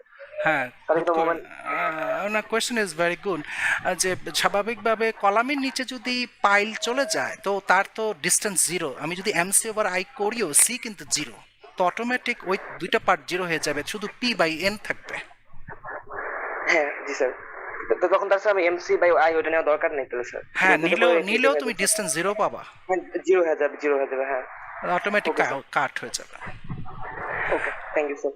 ওকে, এই যে একটু আগে যে তাবাসসুম যে প্রশ্ন করেছিল যে ডিফারেন্ট সবগুলো পাইল কিন্তু ইকুয়ালি লোড নেওয়ার কথা, বাট আমরা এখন দেখতে পেলাম যে লোড কম বেশি আছে। সে লোড এখানে কম বেশি আছে বলতে কম বেশি যাচ্ছে। তো এখানে এটা একটা খেয়াল রাখতে হবে, দুইটা পয়েন্ট কিন্তু এখানে, যে 125 সে রেজিস্ট করতে পারে কম্প্রেসিভ ফোর্স প্রতিটা পাইল, এটা ধরে নেওয়া হয়েছে। এখন যখন আমরা দেখলাম যে লোড আসতেছে, লোড প্রতিটা পাইলে আসতেছে কিন্তু 125 না, আরও কম। এখন আমি পাইল 125 নিতে পারে কিন্তু আসতেছে 90 কিপ, তাহলে আমি তাকে 125-এর জন্য খামাকা কাস্টিং অ্যান্ড ডিজাইন করবো কেন? স্বাভাবিকভাবে তার লেন্থ ছোট হয়ে যাবে। লেন্থ ছোট হলে রেইনফোর্সিং বার কমবে, অটোমেটিক ডায়ামিটার থাকবে ঠিক। আবার যেই পাইলে 125 নেওয়ার ক্ষমতা তার 123 আসতেছে, তাকে আমি 125-এর জন্য মানে 123-এর জন্যই কাস্টিং করব, ডিজাইন করব। এই ক্ষেত্রে লেংথের ভেরিয়েশন ঘটবে, লেংথের ভেরিয়েশন ঘটলে অটোমেটিক তার ক্যাপাসিটি কমবে। আমি যদি মানে সবগুলি মনে করো 6 নম্বর পাইলে যদি 60 ফিটের দরকার হয়, হয়তো 1 নম্বর পাইলে 60 ফিট লাগবে না, তখন কম লাগবে। তো কম লাগলে অটোমেটিক তার ক্যাপাসিটি 125 থেকে নেমে যতটুকু তার আসতেছে ততটুকুর কাছাকাছি যাবে। যেমন 90 ফিট কিপ আসতেছে ধরো 1 নম্বর পাইলে, কিন্তু প্রথমে আমরা ধরে নিচ্ছি 125 কিপ। এখন আর আমরা 125 কিপের জন্য যদি আমি 125 কিপ রাখতে চাই, তাহলে সমস্ত পাইলে লেন্থ সমান হবে, সোজা কথা। তো লেংথের ফর্মুলা জিওটেকনিক্যাল ইঞ্জিনিয়ারিং বেসড, এটা অবশ্য পাইল লেংথ দেখতে পাইতেছ। এবং এখানে পিইউ যেটা, সেটা হচ্ছে তার ওপর যে কম্প্রেসিভ ফোর্স আসতেছে, যেটা আমরা একটু আগে ক্যালকুলেট করলাম 6টা পাইলের জন্য, equal to alpha two phi D বড় হাতের এল গুণন কিউ এ, টোটালটাকে ডিভাইড করেছে 2 দিয়ে। সো এখান থেকে লেংথের ফর্মুলা আমরা আলাদা করলাম, এবং এই ফর্মুলা কিন্তু কনসেন্ট্রিক পাইলের জন্য প্রযোজ্য হবে, নট এসেন্ট্রিক পাইল। এটা আমরা আবারও রিপিট করতেছি। What is alpha two reduction factor for soil disturbance? 0.8। খেয়াল করতেছে 0.8 মানে সয়েল ক্যাপাসিটিকে 20% আমরা রিডিউস করে দিয়েছি। কারণ কি, pile cast in situ pile যেটা, সেটা তোমরা জানো যে এখানে মেশিনারিজগুলো মুভমেন্ট, রিগ মেশিনারিজ, পরে ট্রিমি পাইপ, এই সমস্ত মুভমেন্ট সবগুলি কিন্তু ভাইব্রেশনের সাথে জড়িত। তো যেখানে আমরা বোর করতেছি সেই হোলগুলোর আশেপাশের মাটি কিন্তু ভাইব্রেশনের কারণে ডিস্টার্ব হয়, আর ডিস্টার্ব হলেই তার কিন্তু কি বেয়ারিং ক্যাপাসিটি কমবে। একটা মাটিকে তুমি যদি কোদাল দিয়ে কুপিয়ে নিয়ে আসো আলাদা করে, তার বেয়ারিং ক্যাপাসিটি 0। তো স্বাভাবিকভাবে মাটিকে ডিস্টার্ব করা যাবে না। ন্যাচারালি যে মাটি যেভাবে আছে সেভাবেই তার ক্যাপাসিটি হবে, কিন্তু ওইখানে কোনো রকম ডিস্টারবেন্স সৃষ্টি করলে তার ক্যাপাসিটি ডিস্টার্ব হবে। এবং জিওটেকনিক্যাল পয়েন্ট অফ ভিউতে বলা হচ্ছে এটা 20% ক্ষমতা কমে যাচ্ছে তার ডিস্টারবেন্স এই ভাইব্রেশনের কারণে শুধুমাত্র। তো সয়েল ভাইব্রেট হচ্ছে, সয়েল কাঁপতেছে, তো সয়েল কাঁপলে তো ডেফিনেটলি তার ক্যাপাসিটি ডাউন হবে। তো এটা 0.8। ডি হচ্ছে diameter of the pile in feet, যেটা আমাদের 16 ইঞ্চি ডায়ামিটার পাইল, তাহলে ওটাকে ফিটে নিয়ে যেতে হবে। এটা তো মাটির বেয়ারিং ক্যাপাসিটি, এটা সয়েল টেস্ট থেকে পাওয়া যাবে। কিউ এ সেটা পিএসএফ কেএসএফ যে কোনো ভ্যালুতে বসানো যেতে পারে। পাইলের রেইনফোর্সমেন্ট সার্কুলার টাই দেওয়ার কথা বলা হয়েছে, আসলে টাইয়ের কথা বলা হয়েছে কোডে, কিন্তু কোনো স্পাইরালিটির কথা কিন্তু বলে নাই। তোমরা এখানে দেখতে পাইতেছো এটা কিন্তু just circular tie, ring bar, not spiral. Number 3 খেয়াল করতেছে, এখানে নাম্বার 3 ইউজ করতে বলা হয়েছে।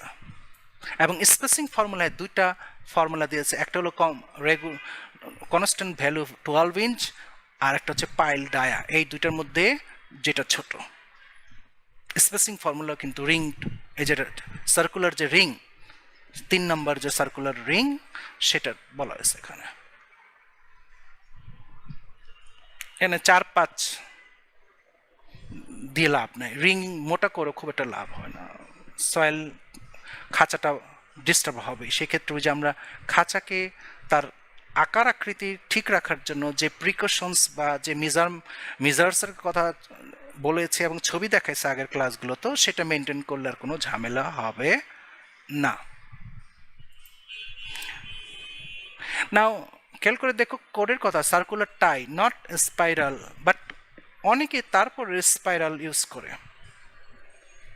এই স্পাইরাল ইউজ করার যুক্তি আমরা কিন্তু মনে আছে তোমাদের যে আমরা বলেছিলাম যে যখন প্রচুর পরিমাণে গ্র্যাভিটি লোড চলে আসে এবং কলামের উপর প্রেশার ক্রিয়েট করে, কলাম কিন্তু মাঝে ফাটে, এবং এই ফেটে যাওয়ার পর এই কংক্রিটটা কিন্তু বেরিয়ে যেতে চায়। স্পাইরালগুলোর গ্যাপ এত ঘন ঘন হওয়ার কারণে এবং স্পাইরালি প্যাঁচিয়ে থাকার কারণে এই কংক্রিট বেরোতে পারতেছে না। কিন্তু মাটির নিচে এই প্রসেসটা হবে না, কারণ বিকজ তোমার পাইলের চারিদিকে কিন্তু মাটি বসে আছে, সাধ্য নাই সেই মাটিকে ঠেলে কংক্রিট বেরোনোর। তাহলে খামাখামি ওখানে স্পাইরালের যুক্তিটা কি? এক সেকেন্ড বলা হয়েছে তুমি যদি স্পাইরাল দাও তাহলে স্পাইরালের মতনই স্পাইরাল দিতে হবে, হ্যালিক্যাল স্প্রিং যেরকম 3 ইঞ্চির বেশি গ্যাপ দিও না। কিন্তু সাইডগুলো তো দেখবা স্পাইরাল করতেছে গ্যাপ 5 ইঞ্চি, 6 ইঞ্চি, 8 ইঞ্চি, 4 ইঞ্চি। তো ওইটা কি আর স্পাইরাল হলো? স্পাইরালের মিনিং বুঝতে হবে, খালি মুখস্থ ইউজ করলে হবে না। তো স্বাভাবিকভাবে তো আমরা যেটা বলতেছি যে কোড কিন্তু এখানে স্পাইরাল বলে নাই, আমরা স্পাইরাল ইউজ করার দুইটা যুক্তি দেখাচ্ছি কিন্তু, যে কেন আমরা স্পাইরাল ইউজ করব। যেখানে দরকার স্পাইরাল সেই সমস্ত বিল্ডিংয়ের স্পাইরাল কলামের ইউজ করে না, ওইখানে আবার ঠিকই রিং ইউজ করে, গোল কলাম সার্কুলার কলাম কাজ করে রিং দিয়ে। আর মাটির নিচে যেখানে আমার দরকার নাই সেখানে আবার ঠিকই আবার স্পাইরাল ইউজ করতেছে। মানে আশ্চর্য এই বাংলাদেশের ডিজাইনের দুনিয়াটা। মানে সব কোড বলে এদিকে যাও যাবে উল্টা দিকে, কোড যদি বলে উল্টা দিকে যাও যাবে সোজা দিকে। এই সিনারিওগুলো যে কোত্থেকে আসতেছে আমরা বুঝি না। মানে কোডে যদি আমি পড়েই থাকি, আর ডিজাইন তো আর রিক্সা চালক করতেছে না, ডিজাইন তো আর সেই খ্যাত মজুরের বা লেবাররা করতেছে না, করতেছে কিন্তু শিক্ষিত যারা জানে এই ব্যাপারে তারা। তাহলে ভুল ভ্রান্তিগুলো আসতেছে কেন? ভুল ভ্রান্তিগুলি আসতেছে আসলে মেজর মানুষ কোড পড়ে না। মেজর মানুষ কি পারে না? কোড পড়ে না।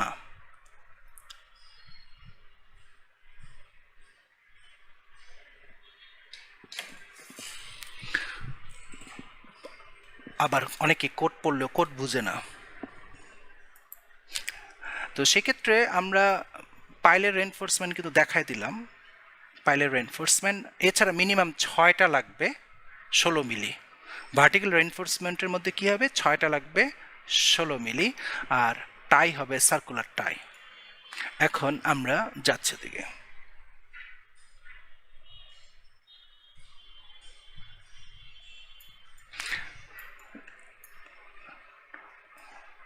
একটু আগে আমরা পাইলের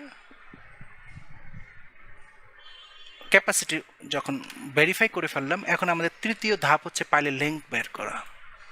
এবং যখন আমি লেন্থ বের করতে যাব তখন কিন্তু টোটালি সার্ভিস কন্ডিশন হিসাব করতে হবে। তার মানে কি, এতক্ষণ তো আমি ট্রেস করছি যে দেখি পাইল যে নিচ্ছি 6টা ঠিক আছে কিনা, সে নিতে পারবে কিনা, আজ ও ইজ ওকে অ্যান্ড সব ওকে। এখন আমি পাইল কাস্ট করব, অ্যান্ড পাইল কাস্ট করতে গেলে আমার ডায়ামিটার কনফার্ম, আমার লেন্থ লাগবে। আর যখনই পাইলের উপর আমি লোডটা হিসাব করব, সেটা কিন্তু ফ্যাক্টর লোড যাবে। সার্ভিস কন্ডিশনে কিন্তু আমরা ফ্যাক্টর লোড হিসাব করি। তোমরা সবসময় কোয়েশ্চেনে দেখবা service dead load, service live load, but একদল গ্রাজুয়েট কিন্তু সার্ভিস ডেড লোড কোনটা আর ডেড লোড কোনটা জানে না। তোমাদের মধ্যে কেউ কি বলতে পারবা service dead load and dead load আর service live load and live load এগুলির মধ্যে পার্থক্য কি? কেউ কি বলতে পারবা? হাত তোলো। এনিবডি? কেউ বলতে পারবা? কেউ না। সার্ভিস ডেড লোড এবং সার্ভিস লাইভ লোডের সংজ্ঞা মানে তোমরা কিন্তু অনেকবার দেখছো, বাট কখনোই কিন্তু জিজ্ঞেস করো নাই যে সার্ভিস লাইভ লোড এবং সার্ভিস ডেড লোড আর শুধু লাইভ লোড শুধু ডেড লোডের মধ্যে বেসিক ডিফারেন্সেসটা কি। তো এখানে আমাদেরও কিন্তু service dead load and service live load যখনই আমি করতে যাব তখন এটাকে ফ্যাক্টরাইজ করতে হবে। সেক্ষেত্রে ফ্যাক্টরাইজ করার জন্য 1.2 dead load 1.6 live load use করে তোমরা দেখতে পাচ্ছ এখন কিন্তু তোমার পিউ বেড়ে গেছে 920, আর আগে কত ছিল 650 দিয়ে আমরা কিন্তু কাজ করছি। তদ্রূপভাবে আমাদের মোমেন্টকেও কিন্তু ফ্যাক্টর করতে হবে।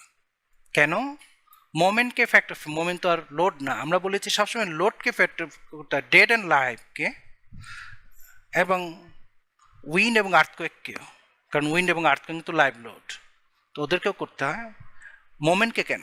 কারণ মোমেন্ট কিন্তু লোড থেকেই আসে, সুতরাং লোড যদি ফ্যাক্টরাইজ হয় মোমেন্ট অটোমেটিক বাড়বে। সো সেটাই কিন্তু করা হচ্ছে এখানে 1.2 dead load in x direction moment, 1.6 live load in x direction moment. এইভাবে এম ইউ এক্স যেটা আগে এম এক্স ছিল আর কি, এম ইউ ওয়াই যেটা আমরা এম ওয়াই দিয়ে একটু আগে লোড ক্যাপাসিটি দেখেছিলাম সেটার মানগুলো ক্যালকুলেশন করা হলো। এরপর বাকিটুকু যা সব আগের মতনই, আগে ছিল পি ওয়ান এখন শুধু আলটিমেট ইউ ওয়ান দিয়ে, আগে ছিল পি বাই এন এখন পি, আগে ছিল এম এক্স এখন এম ইউ এক্স, আগে ছিল এম ওয়াই এখন এম ইউ ওয়াই। মানে যা আগে একটু আগে করছিলাম তা এখন শুধু ফ্যাক্টর করে এই কাজটা করা হয়েছে, বিকজ এখন যেই লোডগুলি আসতেছে সেটা সার্ভিস কন্ডিশন আসতেছে, আর আগে যেটা দেখাইছিলাম ওটা কিন্তু সার্ভিস কন্ডিশনে না।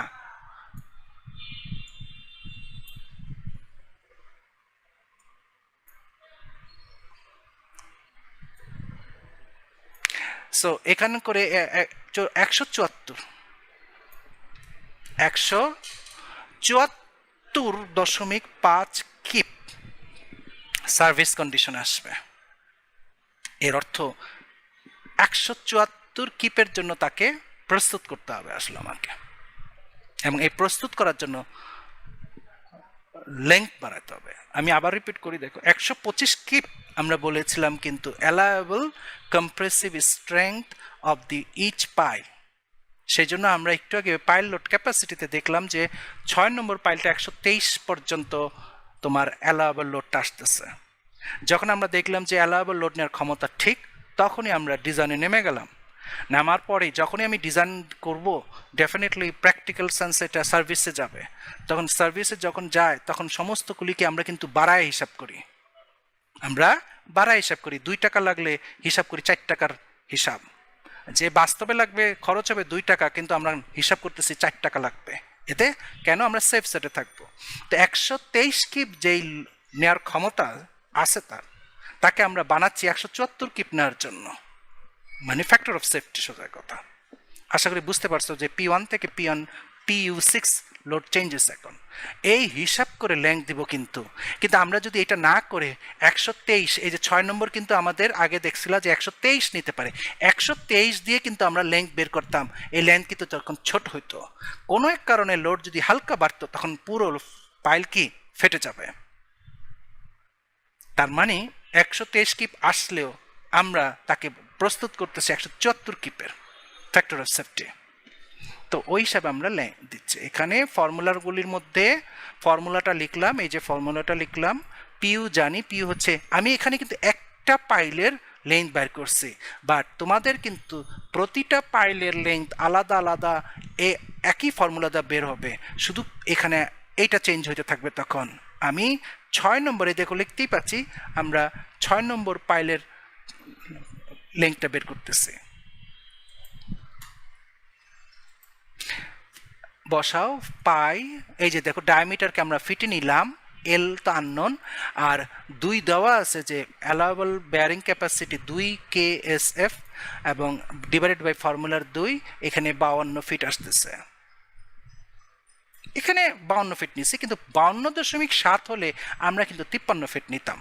তাহলে এখানে আমরা 6 জাস্ট এখানে আমরা লিখছি 6টাই একই সাইজ ইউজ করছি, বাট দ্যাট ইজ নট মানে প্র্যাকটিক্যাল। এখানে আমরা বলবো যে 6 নং ইউজ 6 নম্বর 6 নংস না, আসলে 6 নম্বর পাইল, যেটা এখানে 6 নংস আসলে মিন করতেছে 6 নম্বর পাইলটা, আসলে এটা মিন করবে 6 নাম্বার পাইল বলাটা বেটার, আসলে নাম্বার পাইল। এখন মনে হচ্ছে কি 6টা পাইল কি আমরা বলতেছি, আসলে তা না। 6 নম্বর পাইল যেটা যার ডায়ামিটার 16, সেটার লেংথ হবে 52 ফিট। তদ্রূপভাবে তুমি 2 নম্বর পাইল, 3 নম্বর পাইল, 4 নম্বর, 5 নম্বর, 1 নম্বর, এগুলো আলাদা আলাদা লেংথ বেরোবে, অটোমেটিক লেংথ চেঞ্জ হবে তখন। সো লেংথ শেষ, এভরিথিং শেষ, এখন কাজ হচ্ছে রেইনফোর্সমেন্ট বের করা। মেইন যে ভার্টিক্যাল রেইনফোর্সমেন্ট, তোমরা ফার্স্টে দেখো 1% অফ দি গ্রস এরিয়া যেভাবে তোমরা কলামে করেছো, 1% of the 1% of the total gross area, সেটা মেইন রেইনফোর্সমেন্ট হিসাবে যাবে।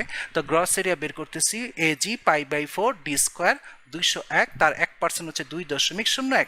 কিন্তু তোমরা জানো যে মিনিমাম, এখানে মিনিমাম একটা ব্যাপার আছে, বাট এখানে মিনিমামটা আমি ডান পাশে লিখতেছি, সো পাশাপাশি তোমরা তোমাদের হার্ড কপিতে লিখতে থাকো। মিনিমাম AST এটা এখানে নাই, 6টা কি এটা সমান সমান 6টা 16 মিলি,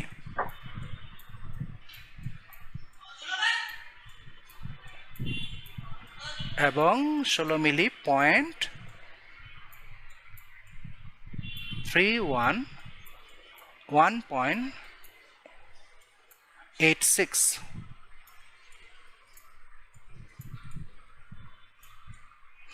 দেখো minimum 1% of the gross area 2.01, আর আরেকটা মিনিমাম হচ্ছে 6টা 5 নাম্বার, তার মিনিমাম হচ্ছে 1.86। তাহলে এই দুটার মধ্যে বড় হচ্ছে তোমার গভর্ন করতেছে 2.01,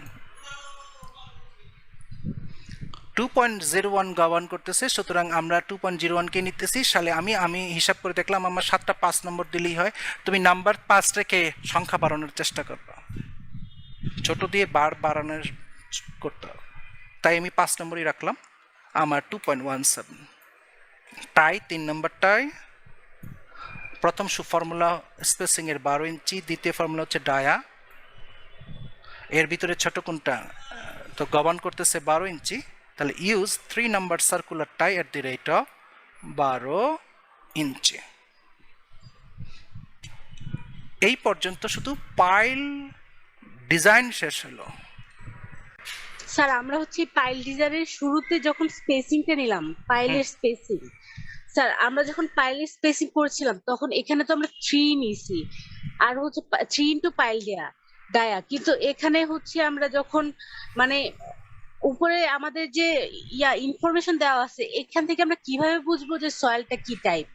কারণ হচ্ছে আমরা যখন বিএনবিসি পড়েছি তখন তো হচ্ছে ক্ষেত্রে স্ট্রং যখন স্ট্রাটামে করছি, পাইল করছি, তখন 2.5 টাইমস ইনটু পাইল ডায়া নিলে হচ্ছিল, কিন্তু 3 টাইমস নেওয়া লাগে হচ্ছে সয়েলে, যেখানে ফ্রিকশনাল করা হয় আর কি, ফ্রিকশনাল পাইলটা করা হয়।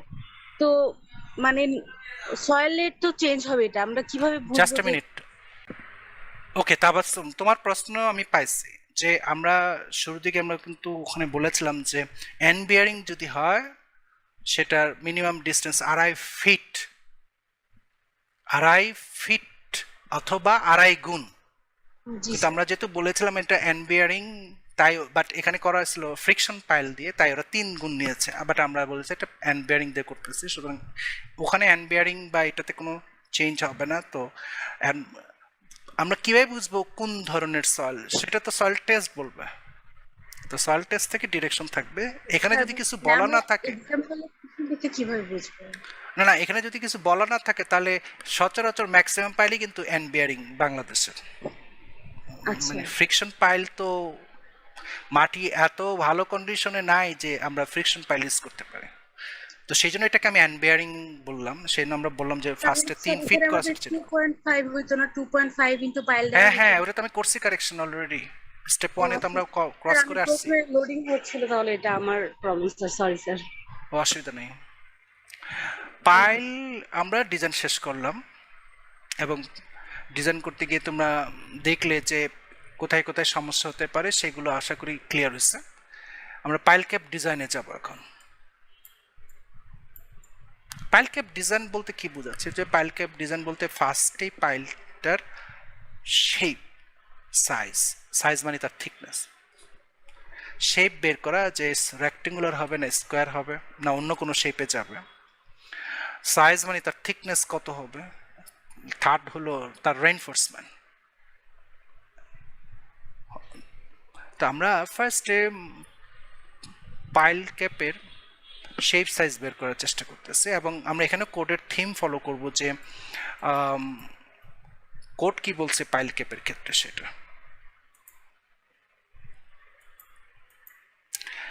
কোড বলেছে যে এক্সটেরিয়র যে পাইলগুলি আছে তার এক্সটেরিয়র ফেস থেকে কমপক্ষে 6 ইঞ্চি, প্রেফারেবলি 12 ইঞ্চি যেতে পারে যে কোনো ইঞ্জিনিয়ার।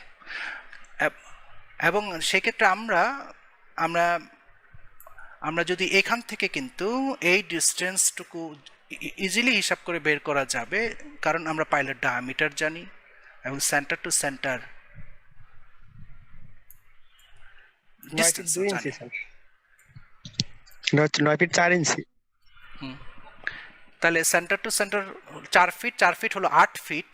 আর যেহেতু পাইলগুলি 16 ইঞ্চি ডায়ামিটার, তার মানে এখান থেকে আরও 8 ইঞ্চি, এখান থেকে আরও 8 ইঞ্চি, 16 ইঞ্চি। তার মানে 8 ফিট 16 ইঞ্চি।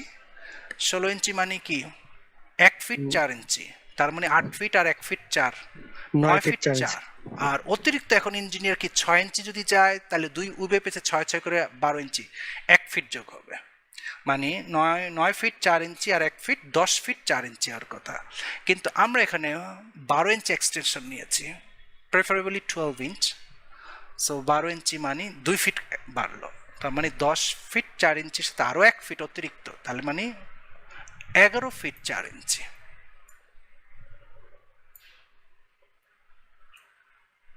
তোমরা লেন্থ দেখতে পাচ্ছ 11 ফিট 4 ইঞ্চি, 11.33 ফিট। এত এখানে অনেকটা ফর্মুলার মতন করে সুবিধা করে লেখছে। 2 গুণ মানে 50%-এর করে আনেছে। এজ ডিস্টেন্স বলতে দুই পাশে 12 ইঞ্চি করে আমরা বাড়াইছি, মানে 12 ইন্টু 12, 12 যোগ 12 মানে 2টা 12। হাফ পাইল ডায়া এবং centre to centre pile distance এরকম ভাবে না লিখে ডিরেক্টলি হিসাব করেও কিন্তু আমরা পাইল ক্যাপের লেন্থ এবং উইথ বের করতে পারবো। সো এতে ফর্মুলার মতো লিখছি ইচ্ছা করলে, এটা না ফলো করলেও দেখো। একটু আগে আমরা হিসাব করছি যে 11 ফিট 4 ইঞ্চি, এই দেখো 11 ফিট 4 ইঞ্চি মানে 11.33 ফিট। তারপর উইথ একই প্রযোজ্য হবে, উইথ এখানেও সেম এক্সটেনশন 12 ইঞ্চি থাকবে। তো এখান থেকে তোমার 12 ইঞ্চি 7 ফিট 4 ইঞ্চি, আর এখান থেকে 12 ইঞ্চি মানে 2 ফিট আর 2 ফিট হলো। আর এখান থেকে 4 ফিট 6 ফিট আর 8 ইঞ্চি 8 ইঞ্চি আছে ডায়ামিটার, যেহেতু 16 ইঞ্চি তার মানে আরও 16 ইঞ্চি, 1 ফিট 4। তার মানে 6 ফিট তার সাথে 1 ফিট 4, 7 ফিট 4 ইঞ্চি, 7.33 ফিট, যেটাকে রাউন্ড আপ করে 7.5 ফিট বসানো। যে কোনোভাবে এটা বের করা। তাহলে আমরা কিন্তু পাইল ক্যাপের আমরা সাইজ পেয়ে গেছি 7.5 ফিট বাই 11.5 ফিট সো লেখার সময় তোমার আমরা আগে বলেছি যে ইঞ্জিনিয়ারিং পয়েন্ট অফ ভিউতে লিখতে হবে ডাইমেনশন সব সময়, সুতরাং আগে হবে 11.5, যেহেতু হরাইজন্টাল ডিস্টেন্সটা আমার আগে, এইভাবে লিখতে হবে। এইভাবে লিখলে বোঝা যাচ্ছে যে এক্স ডিরেকশনে 11.5, ভার্টিক্যাল ডিরেকশনে 7.5। Rectangular pile cap to support 6টা 16 ইঞ্চি ডায়ামিটারের কংক্রিট পাইলস। এই হলো তোমার পাইল ক্যাপের ডাইমেনশন, মানে কি শেপের, রেক্টেঙ্গুলার, সাইজ কত 11.5 বাই 7.5। রেক্টেঙ্গুলার পাইল ক্যাপটা সবচেয়ে বেশি স্টেবল, তো সেক্ষেত্রে রেক্টেঙ্গুলার পাইল ক্যাপ ইউজ করাটাই বেস্ট। এছাড়া আরও রকমের পাইল আছে, স্কোয়ার পাইল হতে পারে। স্যার রেক্টেঙ্গুলার পাইল ক্যাপের ক্ষেত্রে আমার কলামের উইথ পোর্শনটা কোন দিকে বসবে আর লেন্থ পোর্শনটা এই ওটা কোন দিকে বসবে, এরকম কোনো ডিরেকশন আছে? কার্যত এরকম আসলে এরকম কিছুই নেই যে স্কোয়ার শেপ হলে কলাম যদি রেক্টেঙ্গুলার শেপ হয় তখন কি হবে, তার উত্তর যদি কেউ দিতে না পারে তাহলে রেক্টেঙ্গুলার হলে কলাম যদি স্কোয়ার হয় তখন কি উত্তর হবে, মানে উত্তর নাই আসলে। কিরকম, ওই যে একটাকে বললাম, আমার যদি পাইল ক্যাপ স্কোয়ার হয় তখন কলাম যদি প্যাডেস্টাল কলাম যদি রেক্টেঙ্গুলার হয় তাহলে তো তার সব একই কথা। উল্টা পাইল ক্যাপ রেক্টেঙ্গুলার, কলাম আবার স্কোয়ার, তাহলেও তো একই কথা। অ্যান্ড প্রশ্ন উঠে তখনই যখন পাইল ক্যাপ রেক্টেঙ্গুলার, কলামও রেক্টেঙ্গুলার। তো এই ক্ষেত্রে মানে ইঞ্জিনিয়ার যদি ডিসিশন নিতে চায় যে আসলে সে পাইল ক্যাপের লেংথ বরাবর প্যাডেস্টাল কলামের লেংথ বসাবে কিনা, এরকম কোনো ফার্ম কোনো রুল নাই। এখন কলাম উপর থেকে যেভাবে বসে আসছে, তোমার লেটারাল লোডের কনসেপ্টের উপর ভিত্তি করে কলাম যেভাবে বসছে সেটার গোড়া গিয়ে পাইল ক্যাপেই লাগুক কি ইন্ডিভিজুয়াল ফুটিংয়েই লাগুক কি ম্যাট ফাউন্ডেশনে লাগুক, যেভাবে লাগবে সেভাবেই বসাতে হবে। এক second, automatically pile cap rectangular direction আমার এখানে এক্সে গেছে, এক্স ডিরেকশনে আছে, দেখতেই পাইতেছে। তো পাইল ক্যাপের ডিরেকশন যেটা, আমি এক্স ডিরেকশনে আমার 11.5 ফিট, ওয়াই ডিরেকশনে 7.5, উল্টাও তো হইতে পারতো, এটা হলো আসলে সয়েলের যেখানে সাইট আছে সেখানে ইঞ্জিনিয়ার তোমার সিঙ্গেল ফুটিং অথবা পাইল ক্যাপের ডিরেকশন কিভাবে বসাচ্ছেন তার উপর নির্ভর করতেছে আসলে। এবং ওই ডিরেকশনও কিন্তু আসলে প্যাডেস্টাল কলামে যে মোমেন্টের ডিরেকশন সেটার কথা মাথায় রেখে করতে হবে। অ্যান্ড প্যাডেস্টাল কলামের মোমেন্ট এক্স অ্যান্ড ওয়াই ডিরেকশনের যে মোমেন্ট সেটার কিন্তু কম বেশি আছে। এক্স ডিরেকশনে এক্স অ্যাক্সিসের সাপেক্ষের মোমেন্ট যেটা ওয়াই ডিরেকশনে যায়, আর ওয়াই এক্সিসের সাপেক্ষে মোমেন্ট যেটা এম ওয়াই সেটা কিন্তু এক্সের দিকে যায়। আমরা বারবার তোমাদের কিন্তু এই কনসেপ্টের দিকে খেয়াল রাখতে বলতেছি, এম এক্স মানে কিন্তু এক্স ডিরেকশনের মোমেন্ট না। এম এক্স হচ্ছে এক্স অ্যাক্সিসকে কেন্দ্র করে যে মোমেন্ট, ডিরেকশন কিন্তু ওয়াইয়ের দিকে। আর এমআই হচ্ছে ওয়াই অ্যাক্সিসকে কেন্দ্র করে যে মোমেন্ট, ডিরেকশন কিন্তু এক্সের দিকে। এখন এমআই বড় দেখলাম আর ওয়াই ডিরেকশনে আমি পাইল ক্যাপটা 11.5 বসাই দিলাম, তা হবে না। তো এখানেও তাই আসছে। তো ডিসিশন কেমনে বসবে সেই হিসাবে কিন্তু কাজ করতে হবে আপনার। পরবর্তী ধাপ আমার পাইল ক্যাপ থিকনেস, এবং এই পাইল ক্যাপ থিকনেস বের করতে গিয়ে চারটা ক্রাইটেরিয়া আমরা কনসিডার করব। চারটা ক্রাইটেরিয়ার ভিতরে প্রথম ক্রাইটেরিয়াটাই হচ্ছে তোমার কি, পাঞ্চিং ক্রাইটেরিয়া। এবং এই পাঞ্চিং ক্রাইটেরিয়াও কিন্তু তোমার দুই রকমের, একটা হচ্ছে যে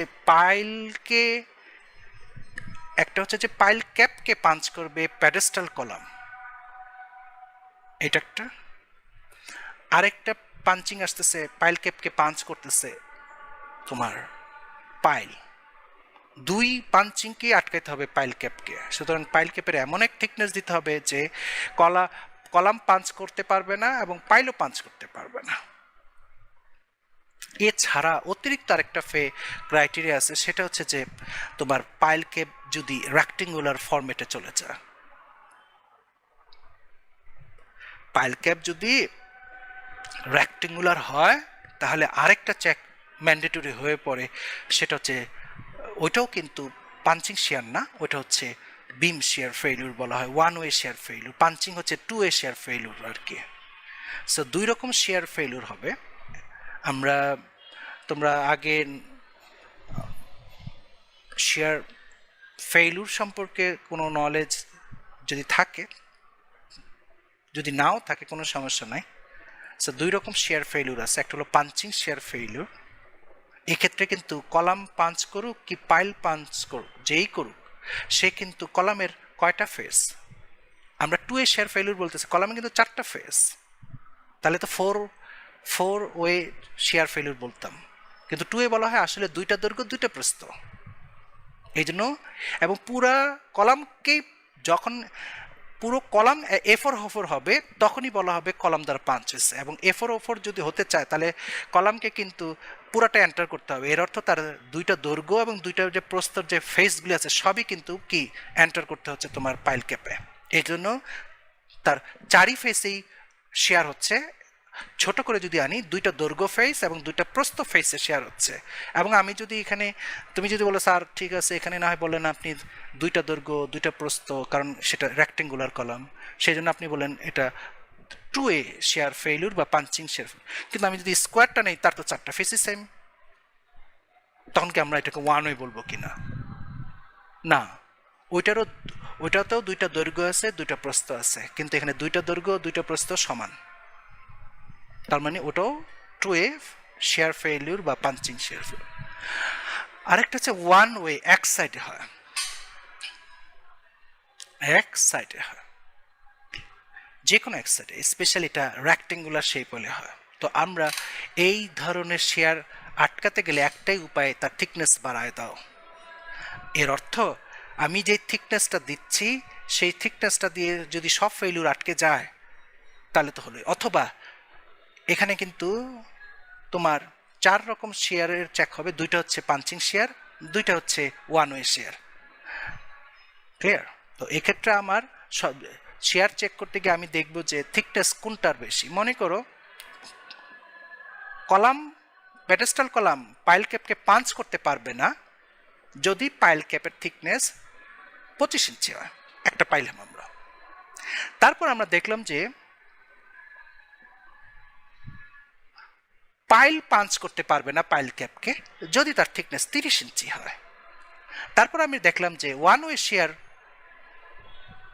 ফেল হবে না পাইল ক্যাপ যদি তার থিকনেস 20 ইঞ্চি হয়। এবং ওয়ান ওয়ে শেয়ার 2 ডিরেকশনে করার জন্য ওখানে 2টা হয় আর কি, সেই জন্য টোটাল 4টা হয়। না তোমরা এখন আমি কোন থিকনেসটা নিলে আমার সবগুলি কভার করে যায়, আমরা দেখলাম যে কি কলাম পাঞ্চ করবে না পাইল ক্যাপের থিকনেস যদি আমি 25 ইঞ্চি নেই, পাইল পাঞ্চ করবে না পাইল ক্যাপকে যদি 30 ইঞ্চি দেই, আর ওয়ান ওয়ে শেয়ার ফেল হবে না যদি আমি 20 ইঞ্চি দেই। এর অর্থ কি 30 ইঞ্চি যদি আমি পাইল ক্যাপের থিকনেস দিই সব কভার করে যায়। এই কনসেপ্টে কিন্তু এখানে করা হয়েছে পাইল ক্যাপ থিকনেস বিচার করতে গিয়ে। আমরা এই পর্যন্ত থামছি। তোমরা ডেফিনেটলি অনলাইন ক্লাস ভিডিও দেখবে A to Z, এবং এই ক্লাস ভিডিও দেখার আগে ডেফিনেটলি আমরা পাইল ক্যাপ সংক্রান্ত কোড এবং যাবতীয় যা যা তথ্য আগে ক্লাস অফলাইন অনলাইন যা বলেছিলাম সবগুলো ইন ডিটেলস ধৈর্য সহকারে দেখবে, বুঝবে, তারপর এই যা আমরা ডিজাইনে গেলাম সেই ডিজাইন পর্যন্ত আসবে। বাকিটুকু আমরা নেক্সট আরেকটা অনলাইন ক্লাসে শেষ করতে হবে, বিকজ এই যে লোড বেশি হয়ে যাবে একদিনে আমি যদি পুরো পাইল ক্যাপ থিকনেস শেষ করে। আজকে এই পর্যন্তই। নাও কারো কিছু যদি জিজ্ঞেস করার থাকে স্যার বলতে পারো। স্যার আমি কলাম সম্পর্কে কোনো প্রশ্ন করতে পারবো এখন স্যার? না এখন না, পরে, তাহলে একটু পরে পাইল ক্যাপ সংক্রান্ত কোনো প্রশ্ন যদি কারো থাকে তারা হ্যান্ড রেজ অথবা আনমিউট করে জিজ্ঞেস করতে পারো যে হ্যাঁ স্যার আমার এই স্টেপে একটা ব্যাপার স্যাপার আছে, বা ওখানে। হ্যাঁ রাহাত। স্যার পাইলে তো স্যার সাধারণত ভাইব্রেট করার জন্য আমরা সেল কম্পিউটিং অন কিছু ইউজ করি, তো স্যার এখানে টিউরিং করা যায় না, সেক্ষেত্রে কি আমরা স্পেশাল কোনো অ্যাডমিট ইউজ করি না স্যার নরমাল বা কি ধরনের অ্যাডমিক্সার ইউজ করি স্যার তো এখানে? সাউন্ডটা আরো বাড়াও। স্যার বললাম আমরা পাইগুলো স্যার সাধারণত স্যার ভাইব্রেট করতে পারি না, এই জন্য আমরা সেলফ কম্পেক্টিং ইউজ করি। তো স্যার ওইখানে তো আমরা সেলফ হ্যাঁ কম্পেক্টিং। কম্পেক্টিং কনক্রিট ইউজ করে থাকি। তো স্যার ওইখানে তো কিউরিং ও করতে পারি না স্যার, সেই ক্ষেত্রে আমরা স্যার মানে স্পেশাল কোনো অ্যাডমিক্সার ইউজ করি না স্যার, কি ধরনের স্যার অ্যাডমিক্সার ইউজ করে থাকি ওই কিউরিং এর জন্য স্যার? নাও কিউরিং প্রশ্নটা আগে কেন আসে সেটাও একটু আগে চিন্তা করতে হবে, যে কিউরিংটা আসতেছে যখন এক্সপোজ টু দ্য ওয়েদার হয়। তো এখানে পাইল তার এক্সপোজ টু দ্য ওয়েদার হচ্ছে না, রোদের, সুতরাং কিউরিং এর তাহলে প্রশ্ন নাই। তাহলে স্যার ওইখানে কিউরিং করা লাগবে না স্যার, পাইলে কিউরিং করা লাগবে? আমি কি আচ্ছা। বললাম তো, যে কিউরিং এর পারপাস জানতে হবে তো ফার্স্টে, যে কিউরিং এর পারপাসটা কি।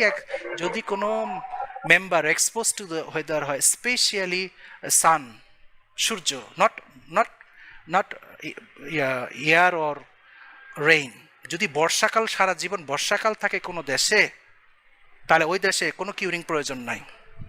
সারা জীবন যদি শীতকাল থাকে কোনো দেশে, তাহলে ওই দেশে কোনো কিউরিং এর প্রয়োজন নাই।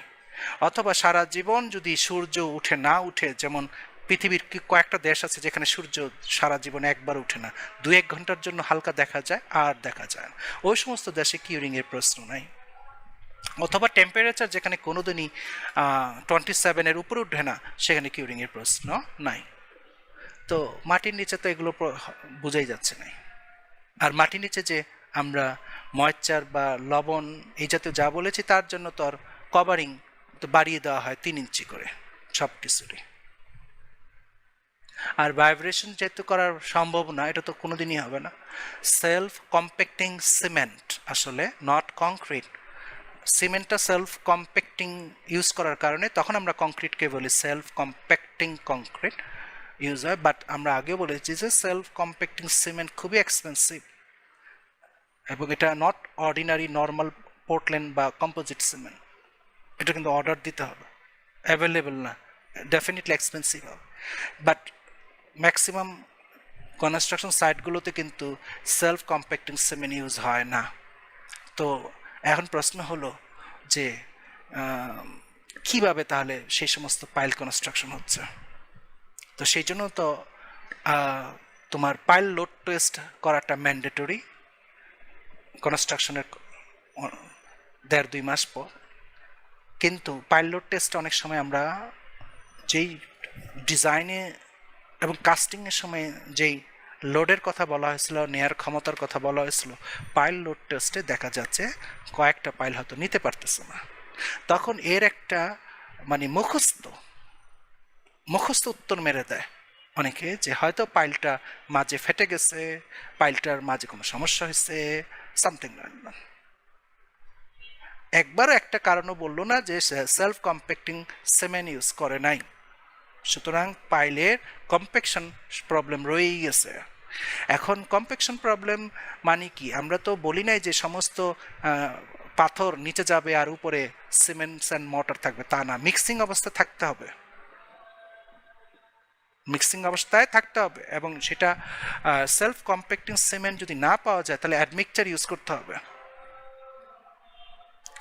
সেলফ কম্প্যাক্টিং মেকানিজমকে তোমার প্রডিউস করার জন্য তোমার অ্যাডমিক্সচার আছে, কমার্শিয়ালি এগুলি কিনতে পাওয়া যায়, ওগুলি ইউজ করতে হবে যেহেতু সিমেন্ট না পাওয়া।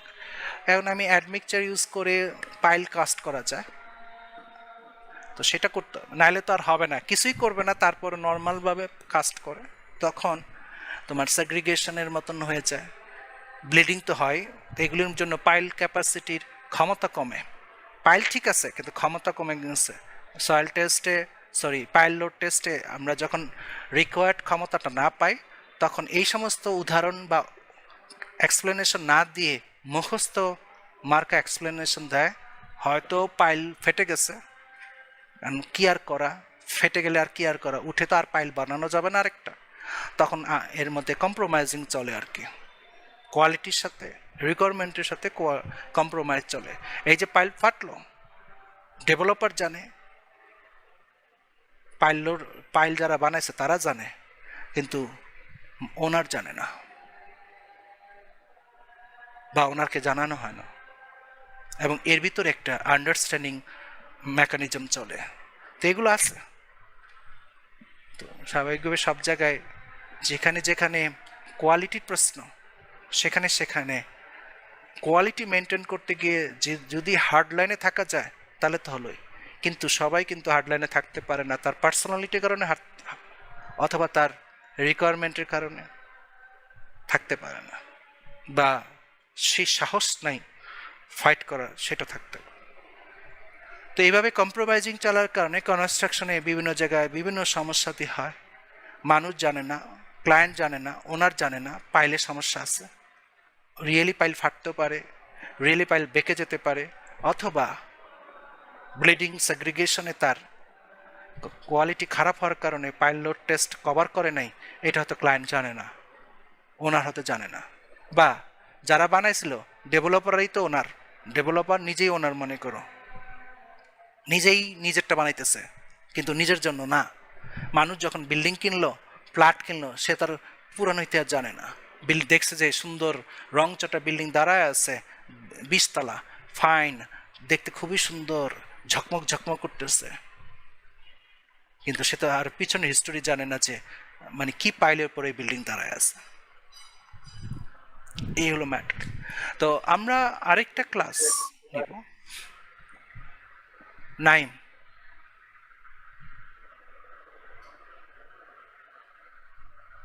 এটা হলো স্যার, আমরা যখন ইন বিয়ারিং হিসাবে একটা ফাইলকে ডিজাইন জোরে করি, বলো।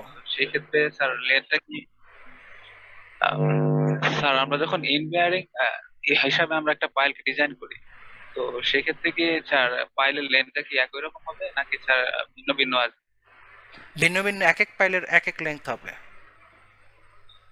স্যার বিয়ারিং এর স্যার যদি হচ্ছে আমরা বেডরকটা নেই, বেডরক তো স্যার একটা যে লেভেলেই থাকে, সেক্ষেত্রে যদি আমাদের ভিন্ন হয়, আর লোডটা কিভাবে স্যার ওই ইন বিয়ারিং এ যাবে স্যার? আচ্ছা, বুঝছি তোমার প্রশ্ন, যে আমি এক এক পাইলের এক এক লেন্থের কথা বলছি, কিন্তু সয়েল টেস্টে যদি দেখা যায় যে 40 ফিটে হচ্ছে মানে জায়গা এর করার কিছু নাই, তখন কিন্তু আর এক এক লেন্থ দেওয়া সম্ভব হবে না। সয়েল টেস্টে যে আমরা যে পাইলগুলি বসাবো, সেখানে তো ডেফিনেটলি তোমার লোড মানে সয়েল টেস্ট রিপোর্ট বানানো হয়েছে যে কোথায় কি পাইল বসাচ্ছে, তো সয়েলের পুরো প্রোফাইলটা আমাদের সামনে থাকবে তখন। এখন সামথিং লাইক দ্যাট এরভাবে বলতে পারি যে মনে করো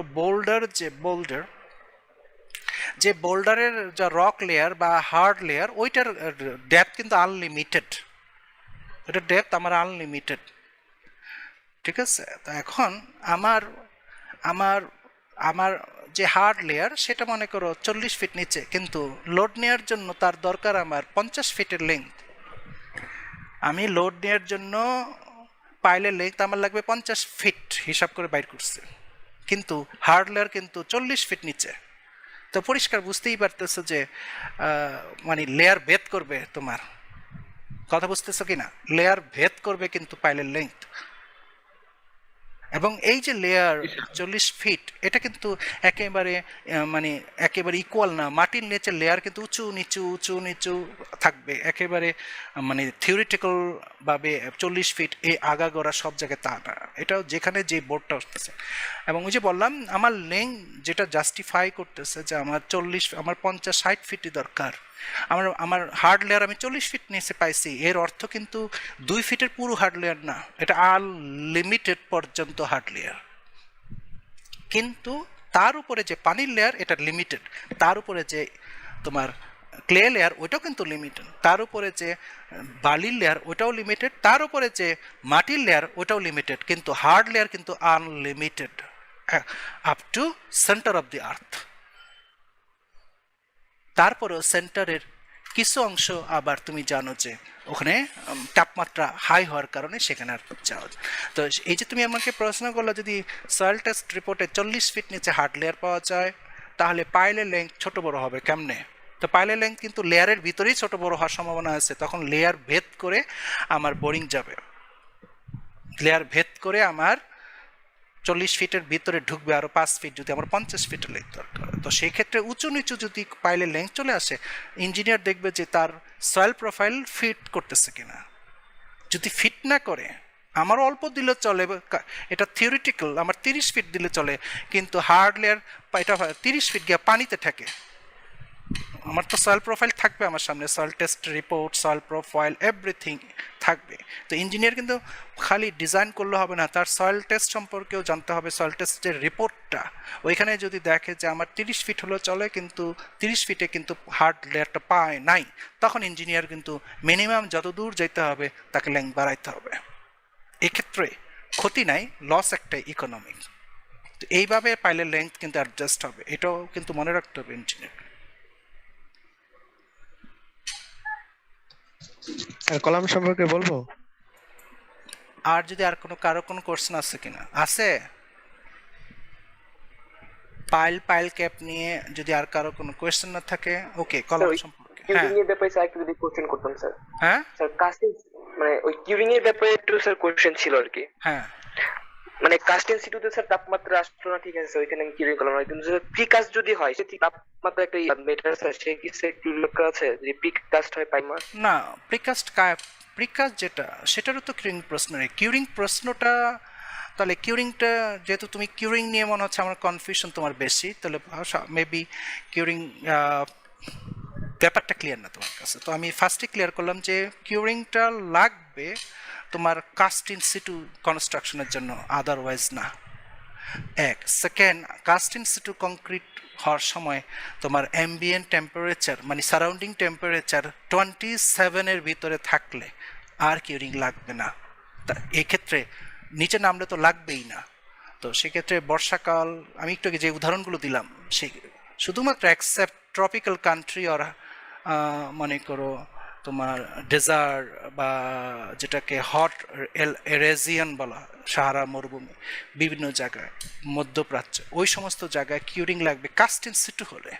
বাট প্রি ফ্যাব্রিকেটেড বা তোমার প্রিকাস্ট যদি হয়, সেটা তো একেবারে সলিড হয়ে বেরিয়ে আসছে, সুতরাং তার টেম্পারেচার কিছু করতে পারবে না, বুঝে নাই? তাহলে মনে করো আমি কাস্ট ইন সিটু করলাম, এখন যদি টেম্পারেচার বাড়ে তাহলে সমস্ত পানি কিন্তু বাষ্পায়িত হয়ে চলে যাবে, তাহলে বন্ড হওয়ার সময় পাবে না, এতে পোরাস হয়ে যাবে স্ট্রাকচার। আর সে যদি প্রিকাস্ট হয়ে ফ্যাক্টরি থেকে আসে, এখন টেম্পারেচার হাই হোক কি লো হোক, এটা তো জিনিসটা তো সলিড, সুতরাং এর ভিতর থেকে পানি সে বের করতে পারতেছে না, বা পানি বাষ্পায়িত কোনো সুযোগ নেই। ক্লিয়ার? জি স্যার, তাহলে সেখানে হাইড্রেশন অফ সিমেন্ট, মানে যে সিমেন্ট বা পানির যে স্যার বিক্রিয়া তাপ উৎপন্ন হয় স্যার, ওইটা কোনো ইফেক্ট ফেলবে না তাহলে এখানে পাইলে না ক্ষেত্রে? না না, আবার আবার আবার তুমি একই কোশ্চেন করলা কিন্তু, কারণ কাস্ট ইন সিটু মানে কি, এইমাত্র আমি কাস্ট করছি 24 ঘন্টা পর, 24 ঘন্টা পরেই হাইড্রেশন অফ সিমেন্টের কাজটা শুরু হয়, এবং হাইড্রেশন অফ সিমেন্টের কারণে যে তাপমাত্রা হয়, এতে করে সিমেন্ট স্যান্ডের সাথে গলে যায়, গলে তোমার জেল উৎপন্ন করে, ওই জেলের আঠালো হওয়ার কারণে তার সাথে কোর্স অ্যাগ্রিগেট বন্ডেড হয়ে যায়, এবং এটা টেম্পারেচারের সাথে জড়িত। যদি বাইরে, এবং এটা করার জন্য পানি দরকার, যে পরিমাণ হাইড্রেশন অফ সিমেন্টের কারণে যে পরিমাণ হিট উৎপন্ন হচ্ছে, এতে পানি যেগুলো আছে ভিতরে বাষ্পায়িত হওয়ার সুযোগ থাকে। সেই জন্য আমরা পানি যাতে না চলে যেতে পারে আমরা কিউরিং করি। বাইরের টেম্পারেচার তখন ঠান্ডা থাকে, ভিতরের টেম্পারেচার তখন গরম থাকে। শরীরের কথাই চিন্তা করো, জ্বরও কিন্তু সামথিং লাইক দ্যাট, যখন জ্বর হয় তখন শরীরের ভিতরে টেম্পারেচার হাই আর বাইরে টেম্পারেচার লো। নাও আমরা বলি যে যখন এরকমভাবে জ্বর কমাও, কেন বলি জানো? কেউ কি জানো যে কেন আমরা বলি ইমিডিয়েট জলপট্টি দাও, জ্বর কমাইতে হবে? কারণ শরীরের ভিতরের পানি কিন্তু পানি না, এটা কিন্তু রক্ত। কোনো কারণে এর যদি বেরোনো শুরু করে, ফার্স্টে বেরোবে চোখ দিয়ে, সেকেন্ড বেরোবে নাক দিয়ে, মুখ দিয়ে, এরপরেও যদি অবস্থা খারাপ হয় তাহলে লোমকূপ দিয়ে গোড়ায় গোড়ায় বেরোনো শুরু করবে, যদি আমি জ্বর না কমাই। কারণ বাইরের টেম্পারেচার লো, ভিতরে টেম্পারেচার হাই, পানি বাষ্পায়িত হওয়ার চেষ্টা করতেছে। সেম জিনিস, একই প্রসেস কিন্তু কাস্ট ইন সিটুতে। ভিতরের যে পানি সেই তখন ফাঁক ফোকর দিয়ে বেরোনো শুরু করে বাষ্পায়িত হয়ে, আমরা এটাকে আটকাইতে চাই। সেজন্য সারফেস আমাকে পানি দিয়ে সারফেসটাকে আমাকে কি করতে হচ্ছে, ঠিক রাখতে হচ্ছে তোমার, যাতে পানি বেরোতে না পারে। আর প্রি ফ্যাব্রিকেটেড হলে এগুলোর কোনো ঝামেলা নাই।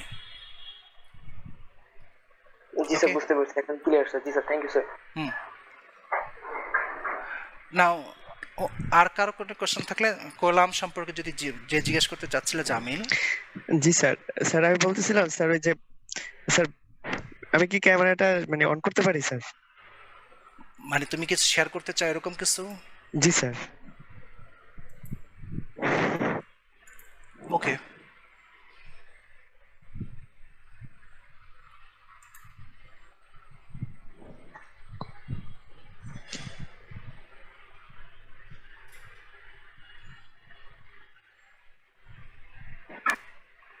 সাউন্ড শোনা যাচ্ছে না তোমার, সাউন্ডটা অন করো।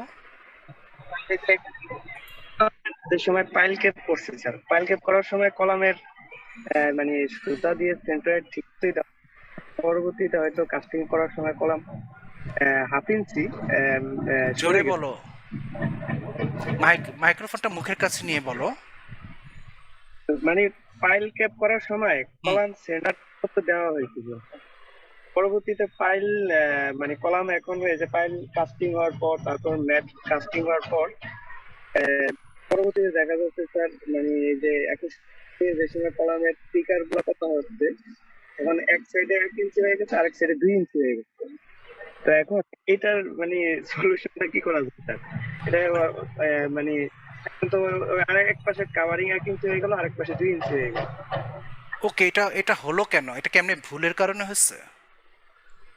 স্যার এটা ওই যে মানে কলাম পাইল ক্যাপের উপরে যে সময় কলামটা দাঁড়া করা হয়েছে সেই সময় সেন্টারে ঠিক জায়গা নিয়ে বসানো হয়েছে, মানে ওইটা হয়তো ঢালাই যে সময় ভাইব্রেটর অথবা মাল ফেলা মানে যে সময় মশলাগুলো ফালানো হয়েছে সেই সময় হয়তো একটা একটা মানে হাফ ইঞ্চি হয়তো সরে টরে যেতে পারে। পরবর্তীতে মানে এই যে কলামের গোড়ায় টিকারটা করার সময় এখন যে সময় সুতা টানা যাচ্ছে এক দেওয়া হচ্ছে, সেটাও দেখা যাচ্ছে এই এক পাশে হাফ ইঞ্চি কম আছে কভার, আর এই পাশে 2 ইঞ্চি হয়ে গেছে। ওকে। এখন ওকে। মানে ফোরম্যান বলতেছে যে এটা উপরে যে সময় শাটারি করবে সেটা কলার টেনে দিবে। আমি বলছি না, এটা টেনে দেওয়া তো যাচ্ছে না, এটা টেনে দিলে তো কলামটা বেঁকে যাচ্ছে মানে রড দিয়ে। এক মিনিট। তো আমি তো এখানে দেখতে পাচ্ছি তোমার যে ছবিতে, তোমরা যে ছবিটা দেখাচ্ছ সেখানে কলাম অলরেডি কিন্তু সেকেন্ড স্টেজ অফ কোরোশনে আছে। সেকেন্ড স্টেজ অফ কোরোশন পুরো সবগুলো কলামই আছে। তো সেকেন্ড স্টেজ অফ কোরোশন বুঝতেই পারতেছো, ঢালাইয়ের পরেও কিন্তু কোরোশন মানে কন্টিনিউ থাকবে। এটা হলো এক পয়েন্ট। সেকেন্ড হলো যে তুমি যেটা বললে আর কি, যে সরে গেছে বা যেভাবে হোক কিছু একটা হওয়ার কারণে যে কোনো একটা সাইটে 0.5 থিকনেস আর বাকিটাতে 2 ইঞ্চি করে আসছে, ঠিক কিনা? জি স্যার। হ্যাঁ, 0.5 থিকনেস তো হবে না আসলে। 0.5 থিকনেস আমি দিয়ে 0.5 থিকনেস কাভারিং দিয়ে আমি যদি ঢালাই দেই, বোঝা যাবে না যে আসলে কি হয়েছে। কারণ থিকনেস কম বেশি থাকলেও মেজর মাঝের অংশটুকু ঠিক থাকলে হলো। তবে সমস্যাটা অন্য জায়গা, যে 0.5 থিকনেস আর বাকি জায়গায় 2 ইঞ্চি করে আছে। এরকম যদি ঘটে তোমার, হ্যাঁ। 2 ইঞ্চি বলতে স্যার মানে যে কলামের পাশে তো দেড় দেড় থাকছে স্যার, মানে এক হুম। পাশে হয়ে গেছে 1 ইঞ্চি, আরেক পাশে হয়ে গেছে 2 ইঞ্চি, কাভারিং করবে আর কি যদি হ্যাঁ হ্যাঁ, আমরা কাভারিং কম center- বেশি হয়েছে, আর তার কোনো সমস্যা নাই। না স্যার। কলাম সরছে, এই তো। হ্যাঁ কলামের বার গুলো হাফ ইঞ্চি সরে গেছে। বারগুলো সরছে না কলাম নিজে পুরাটা ডিসলোকেটেড হয়েছে, কোনটা?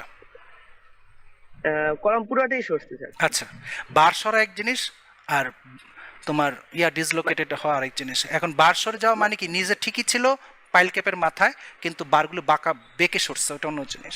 যাই হোক, বার সরছে বা কলাম পুরোটাই সরছে, এবং কলাম তার কলামের যে পজিশন, যে সেন্টার, সেখান থেকে সে 3 ইঞ্চি পর্যন্ত যদি মুভ করে আমরা বলেছি ইজ ওকে।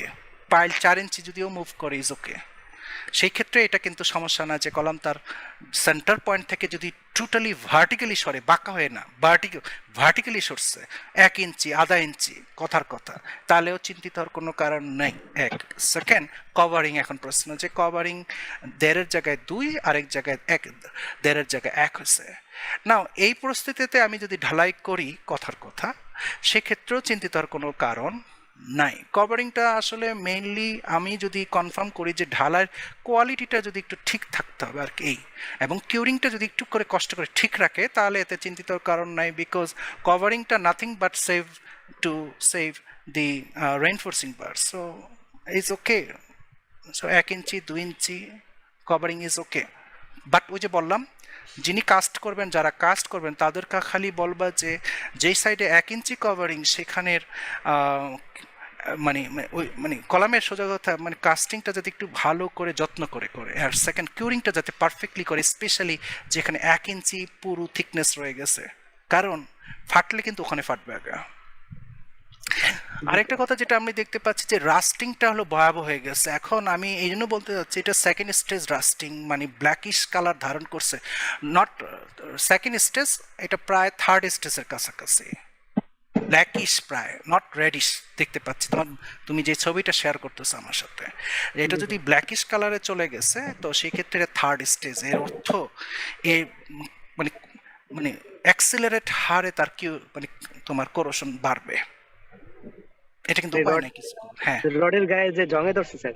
হ্যাঁ, এটা তোমার, আমি তোমার ছবিতে আমার ব্ল্যাকিশ দেখাচ্ছে, এটা যদি আসল রিয়েলি যদি রেডিশ থাকে তাহলে এটা সেকেন্ড স্টেজ, আর যদি ব্ল্যাকিশ হয়ে যায় মানে কালচে হয়ে যায় তাহলে এটা থার্ড স্টেজ। মানে ফেরিক অক্সাইড আয়রনের গায়ে যদি ফেরিক অক্সাইড আস্তরণ পড়ে তার মানে সে অলরেডি এফেক্টেড হয়ে গেছে এবং আর কোনো 7 দিনে দুনিয়ার তার এই কোরোশনকে আটকানোর। তো এটা আমার এইটা সমস্যা করবে, এটার যে কোরোশন দেখতে পাচ্ছি এটার কারণে হবে কি জানো, এটার কারণে হবে যে যেখানে 1 ইঞ্চি কভারিং আছে সেটা ফাটবে ভবিষ্যতে। তাহলে এই যে এরকমটা কি করা পসিবল কিনা, মানে এটা ঠিক হবে কিনা স্যার? কি? যেমন এখানে 2 ইঞ্চি আছে স্যার, আর ওই পাশে আছে 1 ইঞ্চি, তো সেক্ষেত্রে যে সময় কলামের বক্স স্টিল শাটারিংটা করা হবে, স্টিল শাটারিং করার পর স্টিল শাটারিং তো মানে সুতায় বা শলে ইয়ে করবে, মানে মানে সোজা করা হবে, কিন্তু রড পরে ভিতরে ব্লক 1.5 ইঞ্চি ব্লক দিয়ে মানে কলামটাকে যে পাশে 1 ইঞ্চি আছে ওইটা কি 1.5 ইঞ্চি করা যাবে কিনা? না, এটা তো বারকে বাঁকানো হলো, জি স্যার, ওইটা তো পসিবল না। বারকে বাঁকায় লাভ নাই। আমরা বললাম তো 1 ইঞ্চি 1.5 ইঞ্চি 2 ইঞ্চি ও সমস্যা না, কলাম এটা হচ্ছে কভারিং, এটা নিয়ে হেডেকের কোনো কারণ নাই, শুধু কিউরিং এর সময় যত্নবান হতে হবে যাতে কোনো রকম দুর্ঘটনা না ঘটে, ক্র্যাক না। এক সেকেন্ড, এখানে রাস্টিং থাকতে পারবে না, বাট তোমার ছবিতে রাস্টিংটা সেকেন্ড স্টেজ কোনো কোনো জায়গায় থার্ড স্টেজে আছে, এইটার কারণে হয়তো ভবিষ্যতে 1 ইঞ্চি সাইডের কভারিংটা ফাটবে। এই ক্লিয়ার? ঠিক আছে। সো আর যদি কিছু জানার না থাকে তাহলে আমরা ফিরে আসি আমাদের জায়গায়। ওকে, আমরা তাহলে এখানেই সেশনটা ক্লোজ করছি।